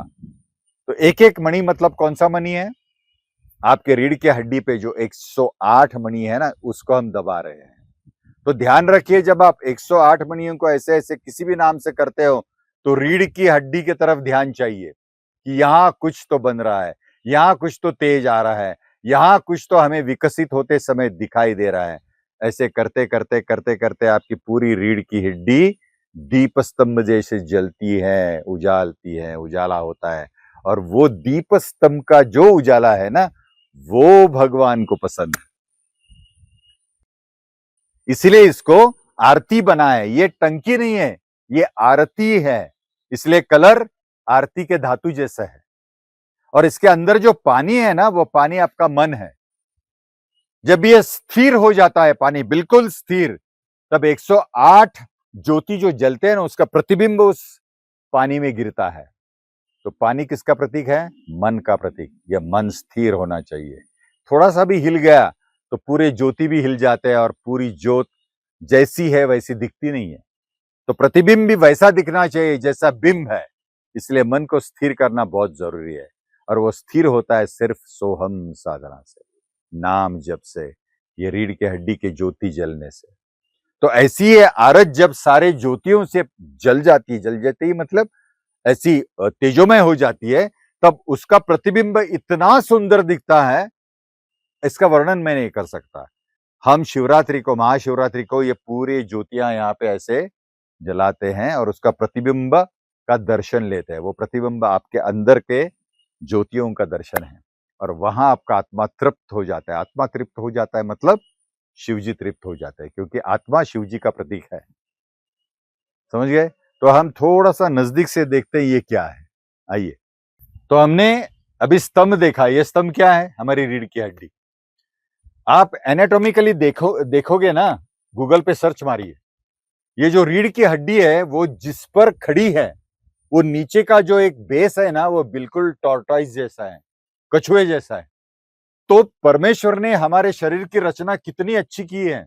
सागर मंथन में नीचे कछुआ था, ऊपर रीढ़ की हड्डी के ऊपर क्या है? सहस्त्रार, ब्रह्मा जी की जगह। लेकिन ये सागर मंथन करते समय ये जो वासुकी है, जो सर्प दिखाई दे रहा है ना, वो वासुकी है। पूंछ की तरफ थे देवता लोग, मुख की तरफ थे असुर लोग। असुर लोग मतलब क्या? हमारे अवगुण। देवलोक क्या है? हमारे गुण। तो अगर मंथन करना है तो बुरा और अच्छा दोनों को पकड़ के ही मंथन होता है। वासुकी क्या है? अपना जीव। हम जीव हैं, तो अच्छा और बुरा दोनों पकड़ के जीव चल रहा है। तो मंथन करते समय बुरा क्या है, अच्छा क्या है, इसको लेके मंथन करना पड़ता है, तभी 14 रत्न ऊपर आते हैं। तो ये जो कछुआ है और वो जो ब्रह्मा जी हैं, कछुआ तो विष्णु जी थे। तो जब उसका मंथन शुरू हुआ तो ये जो पर्वत है ना, जो बताया वहां पे, उसको मंदार बोलते हैं। मंदार पर्वत। मंदार क्या है? मन दार, मन का दार। तो मंथन करना है तो मन को पकड़ के करना पड़ता है, क्योंकि मन हमारे अंदर बहुत सारी चीजें गलत भी करता है, अच्छा भी करता है। नहीं, ऐसा बात नहीं है। लेकिन अगर वो आत्मा को साक्षी प्रमाणित रख के करेगा तो गलत कुछ नहीं बनता। लेकिन खुद को अगर शरीर का राजा समझेगा तो सब गलत होता है, सब गलत बनता है। कौन सा मन? जो बह रहा है वो मन, या जो आत्मा से स्थित है, प्रामाणिक है, ईमानदार है वो मन? तो उस मन को पकड़ के इस वासुकी से अच्छा और बुरा, असुर और देव ने मंथन शुरू किया। लेकिन ये मंदार हिलने लगा, मन स्थिर नहीं होने लगा। तो वो स्थिर कैसे करेंगे? क्योंकि सेंट्रीफ्यूगल फोर्स तो चाहिए, गुरुत्वाकर्षण बीच वाला चाहिए, केंद्रात्मक। तो ब्रह्मा जी ने और विष्णु जी ने किसको पुकारा? शंकर जी को पुकारा और बोला कि शंकर जी, आप जब तक बीच में सेंट्रीफ्यूगल नहीं बैठते ये स्थिर नहीं होगा, मन स्थिर नहीं होगा। इसलिए शिव जी को कहा है हृदयस्थ शिव, यहां पे बैठे। इसलिए ये जो शिव दिखाया ना, शंकर का स्वरूप, वो हृदय जैसे आकार में दिखाया है। तब ये मंदार स्थिर हो गया और मंथन शुरू हो गया। जैसा मंथन शुरू हो गया ना, पहले क्या आया? पहले वासुकी ने क्या उगल दिया? जहर, विष, उसको विष बोलते हैं। तो असुर और देव दोनों घबरा गए, कौन पचाएगा इसको? विष्णु बोला मैंने पचाऊंगा, ब्रह्मदेव बोला ये मेरी जिम्मेदारी नहीं है। क्षमता किसकी है? हृदयस्थ शिव की। इसलिए सब वासनाएं, विष मतलब वासनाएं, विषय, विष मतलब विषय, ये सब विषय उगल दिया उसने बाहर। जीव ने नहीं चाहिए विषय, सब इतना बूंद भी नहीं रहा। लेकिन ये विषय तो पचाने चाहिए ना, तो विनाश है। तो शिव जी की ताकत इतनी है, शंकर जी की ताकत इतनी है कि उसने वो खुद पी लिया। लेकिन वो विषय की ताकत इतनी थी कि सब जलने लगा। तब पार्वती जी ने यहाँ पे पकड़ लिया, शक्ति ने, कि वो नीचे ना उतरे, और ये विष सब यहाँ पे जमा हो गया, नीला रंग का विष। लेकिन उसको ठंडक मिलनी चाहिए, इसलिए वासुकी जी ने बोला कि मैं हूं, फिक्र मत करो। तो जीव और शिव की ना एक बहुत घनी मैत्री है। इसलिए मराठी में बोलते हैं जीवा शिवाची जडली समाधि, विटला प्रपंच तुटली उपाधि। मतलब यह है, जीव और शिव की जब समाधि होती है तो ये प्रपंच है ना, उसका वीट आता है। मतलब ऐसा लगता है कि प्रपंच में हूं, लेकिन प्रपंच सही नहीं है, सत्य नहीं है, उसके परे भी कुछ है। मेरा नाम भी सत्य नहीं है, ये देह भी सत्य नहीं है। इसको बोलता है विटला प्रपंच तुटली उपाधि। उपाधि मतलब आपका नाम, इस शरीर का नाम, वो भी टूट जाता है। बाकी क्या बचा? अमृत, अमृत आत्मा, मैं आत्मा हूं। इतना बड़ा दर्शन इसमें घटता है। 14 रत्न आते हैं उस मंथन से। विष जाने के बाद चांद आता है। चांद मतलब शीतलता। हम हमेशा त्रस्त रहते हैं, लेकिन मंथन में जब विष, विषय सब निकल जाता है तो अंदर से आप स्वस्थ हो जाते हो। वही चांद है, वही शीतलता है। बाद में सुगंध आता है, आत्म सुगंध, वही पारिजातक है। बाद में आप मन में जो सोचते हो अच्छा वो होने लगता है, वो कल्पवृक्ष है। वो कल्पवृक्ष आ गया। कामधेनु, जो भी इच्छा करो कामधेनु पूरी करती है। इसलिए सब ऋषियों के पास कामधेनु थी। ऋषिया ध्यान में बैठते थे, कामधेनु उनका काम करती थी। कितने चीजें आपके अंदर अंदर उन्होंने रखे हैं। हम ढूंढते नहीं, हम बाहर ढूंढ रहे हैं पूरी शांति, पूरा सुख। सुख तो अंदर है, कहाँ ढूंढ रहे हैं? ये तभी मिलता है जब स्वरूप के पास आप चलने लगते हो। अंत में आ गई लक्ष्मी, अमृत से पहले। लक्ष्मी का मतलब क्या है? शांति। इसलिए शांति नारायण के चरणों के पास है। वो नारायण के चरणों के पास देख रही है, नारायण ध्यान में है। किसका ध्यान कर रहे हैं? लक्ष्मी चरणों का ध्यान कर रही है, और हम लक्ष्मी का ध्यान कर रहे हैं। कौन से लक्ष्मी का? ये लक्ष्मी का। ये लक्ष्मी नहीं है जो नारायण के चरणों की तरफ देख रही है, वो लक्ष्मी है। इसलिए उसको लक्ष्य मी बोलते हैं। जिसका लक्ष्य मी के तरफ गया, मी मतलब आत्मा की तरफ, आत्मा ही नारायण है, इसलिए उसको आत्मा नारायण बोलते हैं। तो लक्ष्मी कौन है? मेरा पूरा ध्यान, मेरा पूरा लक्ष्य इस मी रूपी नारायण के पास। तभी तो अमृत ऊपर आता है। अमृत मतलब आत्मा का साक्षात्कार। अमृत, मृत नहीं, वो आत्मा अमर है, ऐसे कहते हैं ना। उस अमर आत्मा का साक्षात्कार होता है। तो ये दंड, ये दीपस्तंभ किसका साक्षात्कार है? अमरत्व का। ये दीपस्तंभ कौन से दीप जलाते हैं? अंदर के तेज के। शिव जी को कौन सी आरती पसंद है? ये अंदर वाली आरती पसंद है। तो चलो आज से शुरू करते हैं अंदर वाली आरती।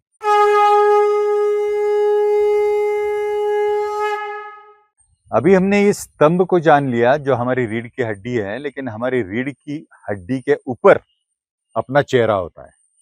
वो जो चेहरा दिखाई दे रहा है ना आपको, वो पुरुष का भी है और स्त्री का भी है। देखने के बाद आपको पता चलेगा अरे ये पुरुष का चेहरा है, स्त्री का। कभी पुरुष लगता है, कभी स्त्री लगता है, क्योंकि पुरुष और स्त्री दोनों की रीढ़ की हड्डी एक होती है, कुछ फर्क नहीं होता। इसलिए स्त्री और पुरुष का साक्षात्कार भी एक ही है। लेकिन उसमें एक खूबी है, आप उनकी आंख नजदीक से देखिए। ये जो दो आंखें हैं ना, ये पत्ती जैसे दिखते हैं, बेल की पत्ती। देखिए बेल की पत्ती दो, और ये ज्ञान चक्षु तीसरी पत्ती, और डंडी जो रहती है वो आपका नाक है ना। देखिए बेल है कि नहीं बेल?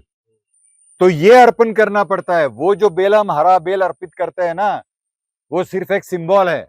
वो अर्पित करते समय आप अपनी ये दो नजरें है ना, मतलब दो आंखें, नजर एक है, दो आंखें, उसमें जो भी कुछ देखते हो उसमें शिव जी दिखनी चाहिए।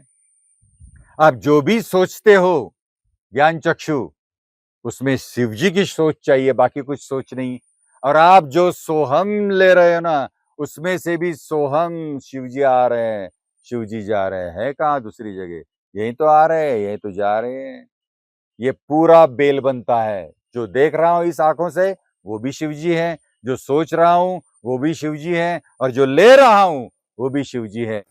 ऐसा खुद को अर्पण करना है, वो बेल शिव जी को पसंद है। ये कल्कि कार्य का महाद्वार है। कलयुग का स्वामी कल्कि है, तो कल्कि 10वां अवतार है, तो 9 अवतार तो पहले आने चाहिए ना कमान पे। उन्होंने जो जो कुछ किया है, 9 बार इस पृथ्वी को, इस अवनी को तारा है, मतलब तारणहार बन चुके हैं वो, तो उनकी याद तो रखनी चाहिए, इसलिए रखा है। अब थोड़ा सा ऊपर जाएंगे ये समझने के बाद, तो यहाँ पे कितने हैं? 5, और जो 10वां है ना वो ऊपर है। तलवार दिख रही है आपको? वो कल्कि की तलवार है, कल्कि का कार्य है। और तलवार के नीचे क्या है? शिवपिंडी, शिवपिंडी शिवलिंग, वो तो आपका आत्म तत्व है। तो वो आपके मन का अज्ञान खंडन करके आपको आत्म तत्व की तरफ ले जाएगा और खुद का प्रकाश दिखाएगा। वो खुद का प्रकाश, ऊपर जो एक लोलक दिखाई दे रहा है आपको, एक हीरा जैसा, वो परावर्तित किरणें, ये सब परमेश्वर की किरणें आपके अंदर से बाद में बाहर निकलेगी। और ये हर एक का कार्य है। तो कल की कार्य सिर्फ मेरा नहीं है, कोई कल की आने वाला नहीं है, हम सब मिलके कल की कार्य करने वाले हैं। और वो कार्य आत्मा का कार्य है। जो तुम में है वो मुझ में है, जो मुझ में है वो तुम में है। इसका राज्य होना चाहिए, हम सब का राज होना चाहिए, किसी एक का नहीं। यही तो कल की कार्य है। आइए इस तरफ बाकी के 6 अवतार देखते हैं, 5 अवतार। आइए, वहां हमने देखा कल की कार्य और महापुण्य भूमि शिवराय क्षेत्र। इस भूमि की एक पुण्याई है, इसलिए ये शिवराय क्षेत्र है। शिव यहाँ है, इसलिए ये राय, राय मतलब जंगल, ये जंगल क्षेत्र हुआ है। नहीं तो इसका पहला नाम था राय शेत। शेत मतलब खेती, जंगल में जो खेती है वो राय शेत। लेकिन अभी शिवजी है यहाँ पे, तो वो शिवराय क्षेत्र बना है। लोग आते हैं, बहुत लोग आते हैं इस क्षेत्र को, क्या देखने के लिए? ये महाद्वार देखने के लिए, वो स्वरूप मंदिर देखने के लिए। ये महाद्वार उस स्वरूप मंदिर का असली महाद्वार है। यहाँ पे कल्कि महाद्वार आ जाएगा बड़ा, और लोग यहाँ से अंदर जाएंगे, वहां से नहीं, जो मैंने दिखाया वो अलग महाद्वार है। अभी कल्कि क्या है आपको पता है? शायद नहीं पता है, तो मैं बताता हूँ आपको। हमारे भारतीय संस्कृति में दशावतार है, मत्स्य, कूर्म, वराह, वामन, है ना, परशुराम, राम, कृष्ण, बाद में बौद्ध। बुद्ध अवतार नहीं है, बौद्ध अवतार। मैं कृपया बहुत विनम्रता से कहना चाहता हूं, ये बौद्ध अवतार है, और बौद्ध के बाद कल्कि है। तो ये कल्कि क्या है? इस कलयुग का स्वामी है। तो कल्कि कौन है जो मुझे दिखाया है? वो आपने अगर कल्कि का चित्र देखा होगा, तो कल्कि का चित्र कैसा है? भगवान घोड़े पर सवार होके आ रहे हैं, सफेद घोड़ा है, नीले रंग के वस्त्र हैं, हाथ में तलवार है, और जो घोड़ा भाग रहा है ना, उसके घोड़े के जो खुर रहते हैं नीचे वाले, वहां से अग्नि आ रहा है, ऐसे वो आ रहे हैं। तो आप थोड़ा सा सोचिए इस कलयुग में, जिसको आधुनिक युग बोलते हैं, मिसाइल्स का युग बोलते हैं, एक बटन दबाए तो मिसाइल वहां से वहां जाता है, उद्ध्वस्त कर देता है, वहां भगवान घोड़े पे आएगा और मिसाइल का जो मुकाबला है वो तलवार से करेगा। अगर नारायण आ रहा है तो नारायण के हाथ में सुदर्शन चक्र चाहिए, तलवार क्यों है? इस युग में जो वॉर जिस तरीके से चल रहा है उससे तलवार क्या करेगा? तो ये सारे प्रतीक कौन से हैं? घोड़ा है हम सब लोगों का मन, जो सफेद रखना चाहिए, स्वच्छ, उस पे वे सवार हैं, उस पर सवार होके वो आ रहे हैं अपने हाथ में ज्ञान का खड्ग लेके। वो ज्ञान की तलवार है, हमारे सब लोगों का अज्ञान वो दूर करेंगे उस तलवार से, उस शस्त्र से, और बताएंगे आपकी जो जीवन की राह है वो अग्नि जैसी होनी चाहिए जिसमें सब कुछ पवित्र हो जाता है। आप जब यज्ञ करते हो तो यज्ञ में आहुति देते हो, क्यों? हर एक आहुति, हर एक मंत्र शुद्ध होकर वहां पे पहुंचता है। तो आपका जीवन का जो राह है, आपकी जीवन की जो राह है, वो सब अग्नि जैसी होनी चाहिए, आप शुद्ध होने चाहिए। और अग्नि क्या है? आपका आत्मा। तो हर एक का आत्मा मन पर सवार होके आ रहा है, ज्ञान का शस्त्र लेके, अंदर का अज्ञान दूर करने के लिए। और जब आपका ये आत्मा आपके मन पर सवार होकर आ जाएगा तो आप ही कल की हो। ये कल की है, वो कल की है, सब कल की है। कल की कोई अकेला नहीं आएगा, हम जो राह देख रहे हैं कल की आएगा सब कुछ ठीक करेगा, नहीं, हमारे अंदर कल की है, जागो, उसको जगाओ, अब खुद कल की हो। और जब सारे कल की इकट्ठा हो जाएंगे तो विराट कल की का स्वरूप आ जाएगा और पूरी धरती संभालेगा। संभालने वाले कौन है? आप है, वो नहीं। कल की कौन है? आप सब है, वो नहीं। कोई आने वाला नहीं है, अंदर बैठा, उसको जाग दो, कल की स्वयं प्रकट हो गए। समझ गए? ये द्वार है। तो अभी अभी हमको ये बाजू समझ लेनी चाहिए। वहां के चार तो हमने देखे, मत्स्य, कुर्म, वराह, नरसिंह तो देखे। अभी आ गए यहाँ पे वामन जी। ये देखिए, ये वामन अवतार है। ये छाता, ये चरण जिससे उन्होंने बाली के सिर पे चरण रखा था और पाताल लोक में भेज दिया था, ये वाला सिंबल है। ये जो है ना परशु, ये परशुराम का है, ये प्रभु राम जी का है। ये सुदर्शन चक्र और ये बांसुरी, ये किशन भगवान की है। और 9वां बौद्ध अवतार, मुझे जो ज्ञान दिया है शिव जी से, बड़ी विनम्रता से कहना चाहता हूं कि बौद्ध अवतार वो है जिस युग में सारे संतों ने बौद्ध अवस्था प्राप्त की और उससे सूचित किया कि 10वां आने वाला है, वहां पे ध्यान दो। और वह 10वां आपको आपके आत्म तत्व के यहाँ, आत्म स्वरूप के यहाँ ले जाएगा। इसकी हिंट उन्होंने दी है, वो है सब बौद्ध अवतार वाले, मतलब नारायण जो हमारे यहाँ पे स्थित है, आत्म नारायण, उसको दिखाने वाले सारे संत। इसलिए बौद्ध अवतार जो कटिबद्ध है, जो कटिबौद्ध है सबका कल्याण करने के लिए, वो बौद्ध अवतार है विट्ठल। इसलिए सारे संतों ने विट्ठल का सुमिरन बताया है। और ये विट्ठल जो नारायण चैतन्य था, श्री कृष्ण जी का, जो अपना बाण लगने के बाद, पैर को बाण लगने के बाद उन्होंने अपना देह वहां पे विसर्जित किया और चलते हुए अपने क्षीर सागर के लिए, तब उनको एक नारायण नारायण नारायण करके जब सुनाई दे दिया तो रुके, तो वहां पे पुंडलिक जी खड़े थे और पुंडलिक जी उनका सुमिरन कर रहे थे, और सुमिरन करते करते बाप की और माता जी की और पिताजी की सेवा कर रहे थे। तो नाम जप सुन के नारायण ने उनको पुकार दी, अरे मैं आया हूं। तो उन्होंने एक ईंट फेंकी और कहा कि मैं माता पिता की सेवा कर रहा हूं, तब तक आप वहां पे रहो।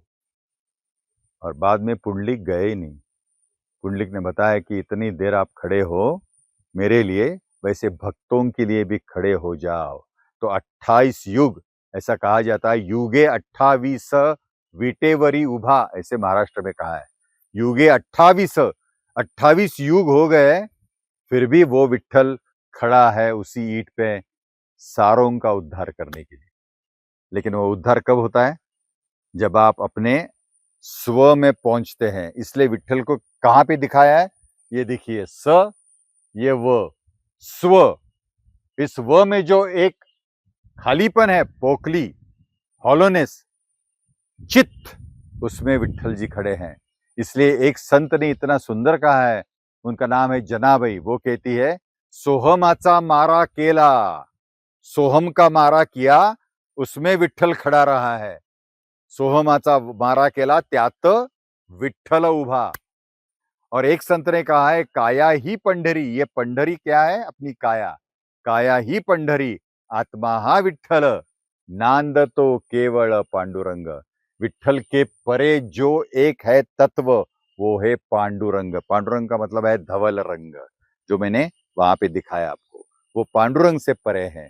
इसलिए यहाँ पे लिखा है, शिव रामेश्वर स्वरूप स्वामी नमः। और ये जो हॉलोनेस है, जहां पे आत्मनारायण बैठा है ना, वो सभी धर्मों में बैठा है, सभी धर्मों के लोगों के अंदर बैठा है। इसलिए यहाँ पे सब धर्म के चिन्ह है। आइए दिखाता हूं। पहले वाला जो ऊपर वाला है वो जैन धर्म का है, दूसरा जो है वो पारसी अग्नि, और तीसरा धर्म जो है वो मुसलमानों का इस्लाम धर्म। इसमें वही चित्त है और उसी चित्त में वही आत्मा बैठा है। आत्मा में फर्क नहीं है। उस तरफ आइए। यहाँ पे पहले वाला है बौद्ध धर्म, दूसरा है सिखों का धर्म, और तीसरा यहाँ पे है क्रिश्चियन धर्म। इसमें भी आत्मा एक ही है, फर्क कुछ भी नहीं है। सभी धर्म एक सांस पे चल रहे हैं। सांस किसी के लिए अलग नहीं है, उसका प्राणवायु अलग है, इस धर्म का प्राणवायु अलग है, ऐसा कुछ नहीं है। तो समझ लेना चाहिए, हर एक का स्वरूप एक है और स्वरूप ही सत्य धर्म है। ये जो स्वरूप मंदिर का निर्माण हुआ है ना, उसके पीछे एक बहुत बड़ा कारण है, जो एक्चुअल में घटा है, घटित हुआ है मेरी जिंदगी में। एक दिन मैं मेरे कमरे में सोया था, बहुत गरीब था मैं उस वक्त। मैं कुछ भी करता था तो सारा नुकसान में जाता था। कसौटी थी मेरी, गुरु ने और उस शिवजी ने ली हुई कसौटी, हर एक चीज नुकसान में। पता नहीं चल रहा था मैं क्या करूं। सोया था मैं, इतने में एक घटना ऐसी घटी, मेरे कमरे में जो भूमि है ना, उस भूमि से दो देवी के हाथ आ गए। एक्चुअल में मुझे नींद नहीं आ रही थी, आंखें खुल गई तो दो हाथ आ गए, पूरे तेजस्वी हाथ देवी के। औरा था हर एक हाथ को, सारे कंगन भरे हुए, वो भी तेजस्वी। और उन दोनों हाथों ने मुझे गले लगाया, पलंग से उठाया, अपनी गोदी में लिया जमीन पर, और मुझे आवाज आई, आज मैं तृप्त हो गई। और उसी आनंद में मैं, जैसे माँ की गोदी में बच्चा सोता है, वैसे सोने का आनंद ले रहा था। कुछ अलग एहसास था। ऐसे 2:30 बजे से सुबह 6:30 बजे तक होता था मैं मेरी माँ की गोदी में। ये वाली माँ नहीं, वो वाली माँ। दूसरे दिन, दूसरे रात को वही एक्सपीरियंस। हाथ आते थे देवी के, उठाते थे, मुझे गोदी में लेते थे, आज मैं तृप्त हो गई। ऐसे 8 दिन हो गया। 8 दिन में 2:30 बजे से 6:30 बजे तक उस हाथ के, क्या कहूं मैं, प्यार में आप कुछ भी कह सकते हैं। गहरी नींद नहीं, एक ब्रह्मानंद की एक अनुभूति थी वो। मैं सोता था उसमें। 8वें दिन मेरे बीवी ने मुझे पूछा, आप नीचे जाके क्यों सोते हो, कारण क्या है? आप कंटाल गए मुझे? मैंने कहा वैसा नहीं है, लेकिन कलयुग में कोई विश्वास नहीं रखेगा जो अभी मुझे मेरे बारे में हो रहा है, घटित हो रहा है। आप बोलिए तो सही। मैंने कहा ऐसे ऐसे दो देवी के हाथ आते हैं, बहुत तेजस्वी है, मुझे गले लगाते हैं और कहते हैं कि आज मैं तृप्त हो गई। ये किसके हाथ है? तब मेरे बीवी ने तुरंत कहा, उनको एक अतीन्द्रिय शक्ति थी, उन्होंने तुरंत कहा, आपकी जमीन आपको बुला रही है। मेरी जमीन? हमारी तो जमीन नहीं है। पिताजी ने कभी हमें एहसास करवाया नहीं है कि हमारी जमीन है। नहीं, आप पूछ लीजिए पिताजी को। मैं पिताजी के पास गया, पिताजी पेपर पढ़ रहे थे। मैंने पिताजी से पूछा कि बाबा हमारी जमीन है? बाबा ने पेपर बाजू में रखा और बोला कि तुझे आज क्यों पूछ रहा है तू ये? मैंने कहा कि ऐसे ऐसे ऐसे ऐसे मेरे बारे में हो रहा है, आपकी जमीन है? बाबा ने कहा हाँ, हमारी 7 एकड़ की जमीन है। कहाँ है मुझे पता नहीं, चाचा देखता है, तेरा चाचा देखता है। मेरे बाबा की सारी जमीनें चाचा देखते थे, तो वो ये जमीन है। बाद में हम यहाँ पे आ गए इस जंगल से, और जंगल से मैं यहां आने के बाद यहां मैंने देखा तो जितना ये मंदिर है ना, उतनी बाम्बी थी, एंट हिल, इतने इतने इतने बड़े एंट हिल यहाँ पे थे सारे। और उस बाम्बी से वो दो हाथ आ गए देवी के ऊपर। 11:30 बजे थे, दोनों हाथ में सारे अलंकार, वो मैंने देखा, फूट फूट के रोया, दौड़ता आया, उनको गले लगाया उन हाथों को। हाथों ने फिर वापस मुझे ले लिया और वही शब्द, आज मैं तृप्त हो गई, मैं रो रहा हूं। काका ने मुझे उठाया, क्यों रो रहा है? मैंने कहा ऐसे ऐसे हो गया, ऐसे ऐसे जो होता था वो यहीं पे दिखाई दिया मुझे। तो काका ने मुझे बोला, हम सब लोगों की 565 एकड़ की जमीन थी, उसकी मुख्य केंद्रात्मक भूमि जमीन ये है, यहां नारियल रख के हम सारी जमीनी को हल चलाते थे। तो ये जमीन थी वो, और इस जमीन पे मंदिर बांधने का संकल्प अंदर से आ गया और आवाज आई, यहां पे तुझे स्वरूप मंदिर बांधना है। तो मैंने मेरे गुरु को बताया, ऐसा ऐसा हो गया। गुरु ने मुझे कहा, स्वरूप मंदिर बांधते समय सिर्फ तेरे कुलाचार का मंदिर मत बांध, पूरे विश्व कुलाचार का मंदिर बांध। विश्व कुलाचार का मंदिर क्या है? पूरे विश्व का कुल यहां पे आना चाहिए, और आत्मधर्म विश्व शांति केंद्र स्वरूप मंदिर को जानना चाहिए। इसलिए आपने देखा होगा महाद्वार पे क्या लिखा है, आत्मधर्म विश्व शांति केंद्र स्वरूप मंदिर शिवराय क्षेत्र। तो इस मंदिर का निर्माण होने के लिए वो 2 हाथ कारणीभूत है। किसके? शक्ति के, जिसने मुझे गोद में लिया और यहां तक लाया। नहीं तो मुझे मालूम नहीं पड़ता था हमारी जमीन है, ऐसी ऐसी जमीन है, और स्वरूप मंदिर हमें निर्माण करना है, हमें, मुझे नहीं, शक्ति को, मुझे और स्वयं शिव को।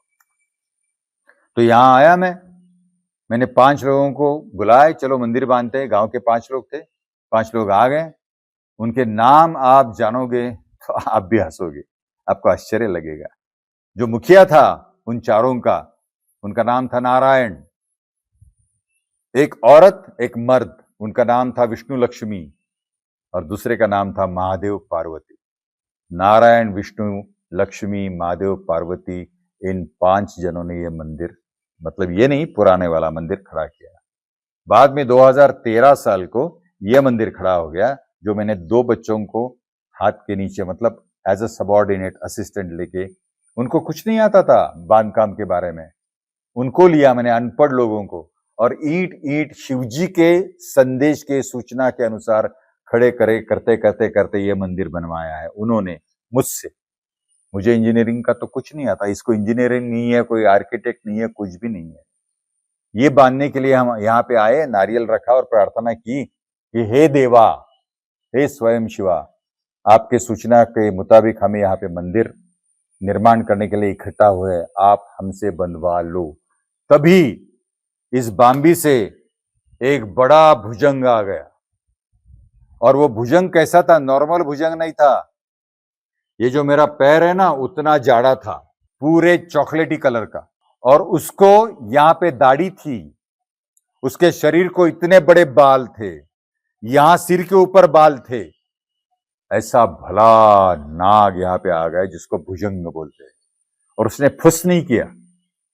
जैसे हमारे दादाजी हमें गुस्सा करते हैं, वैसे हाँ ऐसा आवाज किया, मैं हूं यहाँ पे। मैंने कहा हाँ जी, ऐसे ऐसे मंदिर बांधने के लिए आया हूं, आपका आशीर्वाद चाहिए, बांधने के लिए आपकी पूरी शक्ति चाहिए।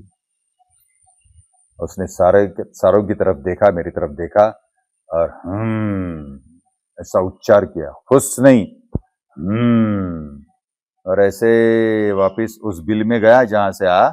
लेकिन जाते समय उन्होंने अपने शरीर पर हरा रंग पलटी मारा, नीला रंग पलटी मारा, पीला रंग पलटी मारा, लाल रंग पलटी मारा, सफेद रंग पलटी मारा, वॉयलेट रंग, ये सब रंग अपने शरीर पे दिखाए, कलर्स चेंज होते गए इंद्रधनु की तरह।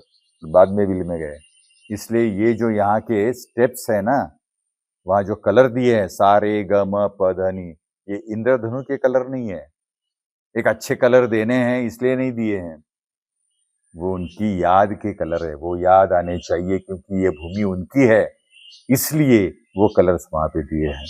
तो ये मेरी इच्छा नहीं है मंदिर बनाने की, ये स्वयं शिव की इच्छा है, जो यहाँ पे प्रकट हुए हैं और प्रकट होकर हमें आशीर्वाद देके चले गए हैं, एक विश्व मंदिर, विश्व शांति के लिए निर्माण करने के लिए। तो जरूर आइएगा, देखिएगा, राह देख रहा हूं उस शांति का, उस दिन का, जब पूरे विश्व में शांति आ जाएगी, और ये हम सब मिलके कर सकते हैं, मैं अकेला कुछ नहीं कर सकता। ये जो स्थान आप देख रहे हैं ना, ये महत्वपूर्ण स्थान है, बिल्कुल महत्वपूर्ण स्थान है।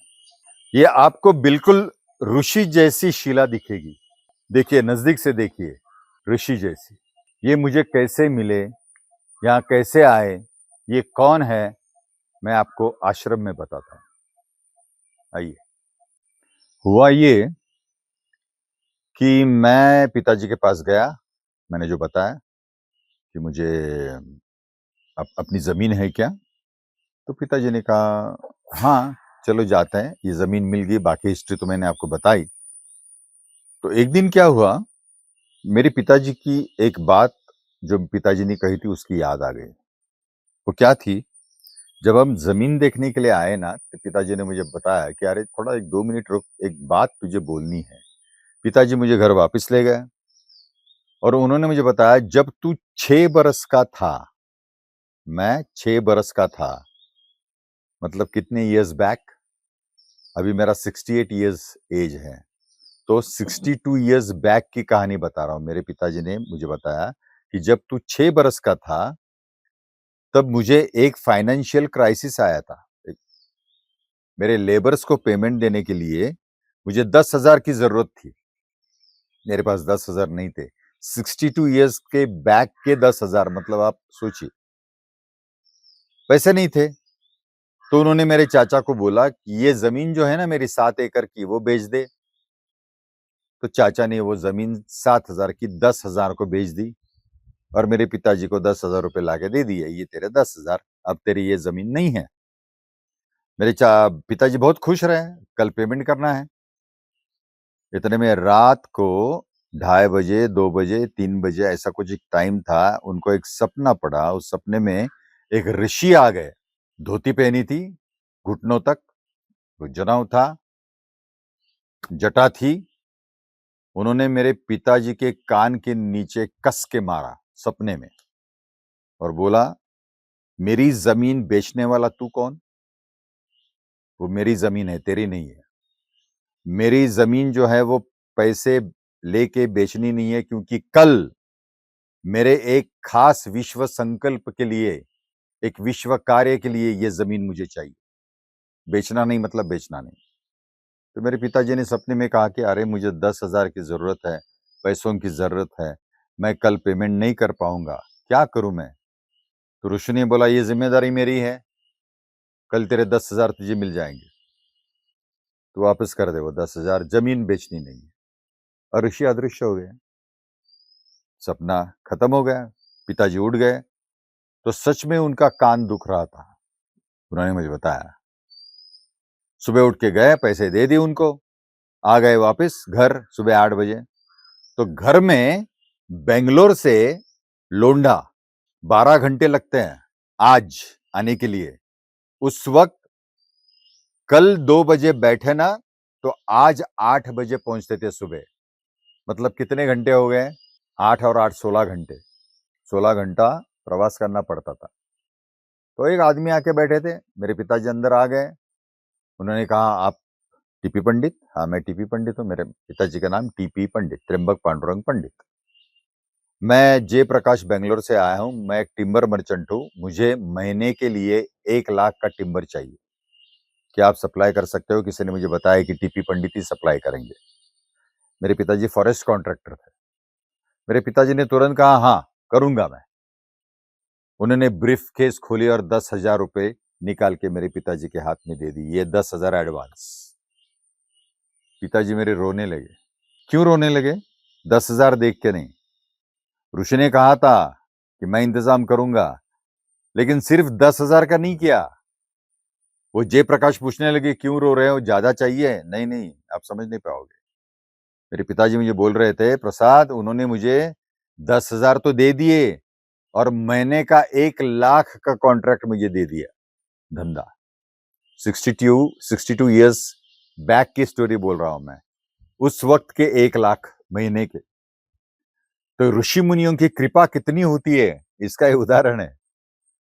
तो हुआ ये जमीन बच गई और उस ऋषि की कृपा से और उस ऋषि के संकल्प से यह स्वरूप मंदिर निर्माण हुआ है।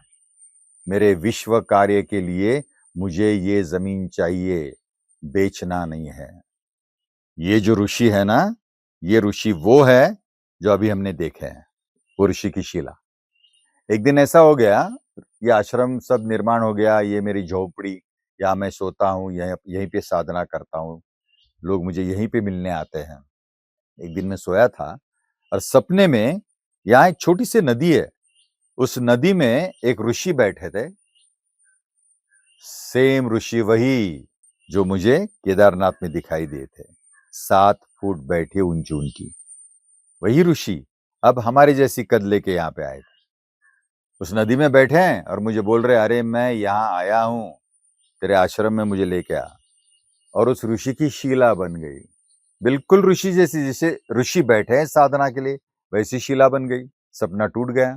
सुबह मैं ऐसे ही कुर्सी पे बैठा था, इसी कुर्सी पे, और वो मेरा जो खेत करने वाला आदमी है ना, वो आ गया सुबह। तो मैंने उसे कहा, अरे विष्णु, उस नदी में ऐसे ऐसे ऋषि जैसा दिखता है, वैसी शिला है क्या रे? तो उसने मुझे कहा, तात मैं यही तो आपको बताने वाला था, 1 महीना हो गया मैं आपको बताने के लिए आता हूँ, लेकिन यहाँ आने के बाद भूल जाता हूँ। आपको कैसे पता चला? मैंने कहा, सपने में अभी मुझे दिखाई दिया और उसने बताया कि मैं यहाँ पे आया हूँ, मुझे लेके आ।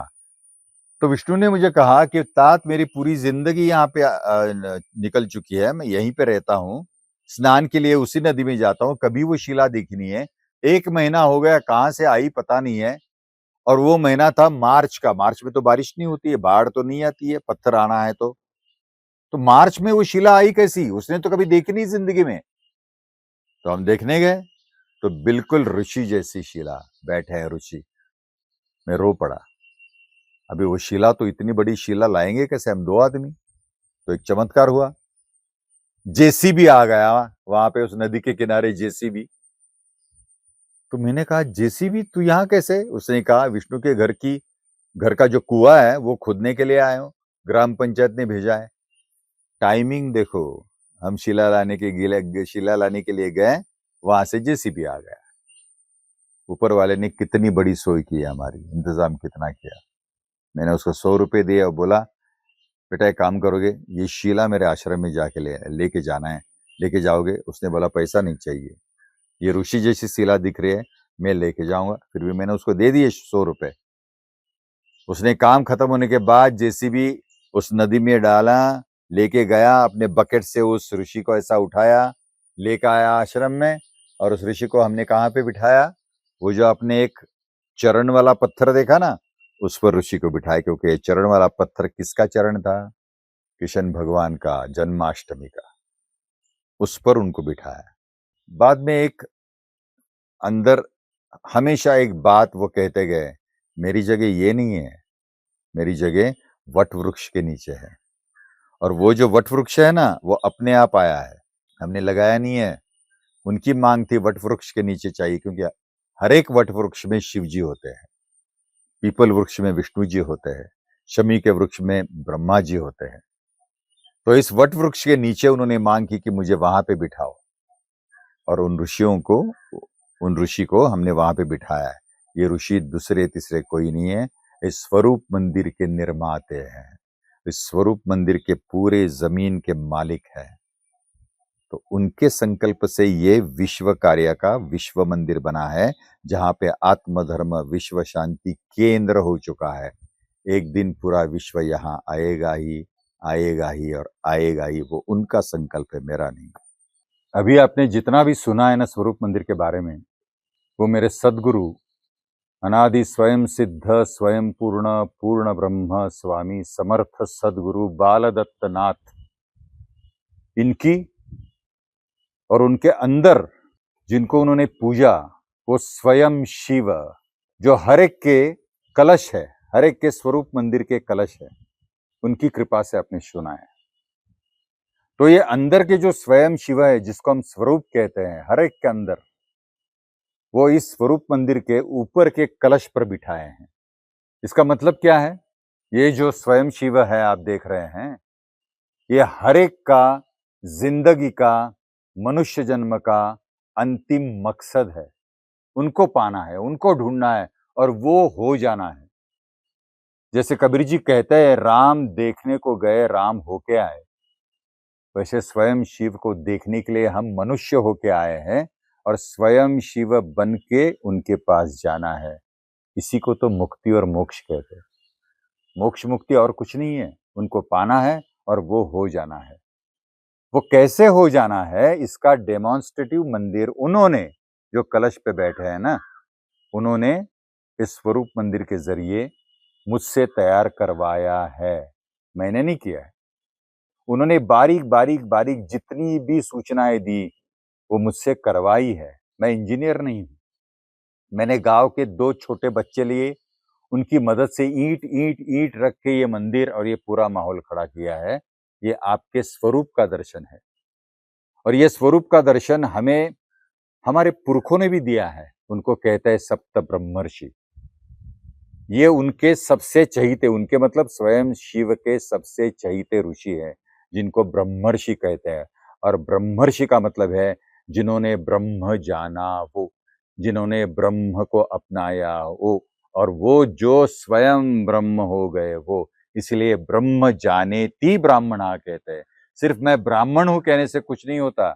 जिसने ब्रह्म जाना, ब्रह्म जान के ब्रह्म हो गए और ब्रह्म होके ब्रह्म जी गए, वही ब्राह्मण है। तो ऐसा ब्राह्मणत्व हर एक के अंदर है, सिर्फ ब्राह्मणों के अंदर नहीं है, हर एक के अंदर है। तो अपने अंदर का ये जो आत्म धन है, ये जो ब्रह्म है, ये जो स्वयं शिव है, इनको पाना है। इसलिए मैं बड़ी विनम्रता से शिव जी को प्रार्थना करता हूं कि आपका जो कल की कार्य है, उसके लिए हर एक के अंदर जो आपका कल की बैठा है, उसको जगा दो। मेरी विनती है, हर एक यहाँ पे आ जाओ, खुद को पहचानाओ और अंदर का कल की जगाओ हमारे विश्व में। मैं फिर से कह रहा हूं, हमारे विश्व में, हम सब के विश्व में शांति ही शांति है और विश्व शांति ही हमारा धर्म है। इस मंदिर की एक खासियत है, ये पूरा मंदिर जो है ना, अंडे जैसा दिखता है। और ये मंदिर, ये अंडा, ये ब्रह्मा अंडा जिसपे खड़ा है ना, निर्माण हुआ है, ये पृथ्वी है। ये जो हरी दिखती है आपको, ये देखो, ये पृथ्वी है पूरी। पृथ्वी के बाद में सागर है। तो सागर और पृथ्वी को पकड़ के ये वासुकी जी ने अपना गोल पूंछ ऐसी बिछाई है और ऊपर खड़े रह गए हैं। तो ये जो है ना, ये शून्य है। सारी पृथ्वी, सारा सागर पकड़ के आपको शून्य बनना है। तो पृथ्वी और सागर आपके अंदर है। अभी आप शून्य बन चुके हैं और आपको आपके अंडे का दर्शन हो रहा है। तो ये हमेशा पानी यहाँ पे रहता है, पानी मतलब सागर, और ये भूमि है। इस भूमि पर ये एक ही स्वरूप मंदिर है। इसलिए शिवजी ने मुझे बताया कि इस पृथ्वी पर तेरा एक ही स्वरूप मंदिर रहेगा, इसलिए यहाँ पे पृथ्वी कर दे और पृथ्वी के बाजू में सागर करा दे। दूसरा स्वरूप मंदिर आपको नहीं मिलेगा इस तरह का। इसलिए ये देखने के लिए आए। ये सब जो हैं, ये दिल्ली से आए हैं, वीरेंद्र जी, उनकी बहन प्रभा जी, ये शंकर जी हैं, ये शंकर जी, ये सोनम जी, जिन्होंने ये पॉडकास्ट बनवाया है। ये पॉडकास्ट देख के सब लोग इतने प्रभावित हुए हैं कि सब लोग अभी ये स्वरूप मंदिर देखने के लिए आ रहे हैं। वैसे प्रभावित होके उन्होंने ये सोचा कि अभी तीसरा पॉडकास्ट जो करना है वो आपके स्वरूप मंदिर पे करना है। इसलिए ये स्वरूप मंदिर का पॉडकास्ट बन रहा है। ये इन सब लोगों की कृपा है, इनकी मेहनत है। तो आप भी जरूर आइए, आपका स्वागत है।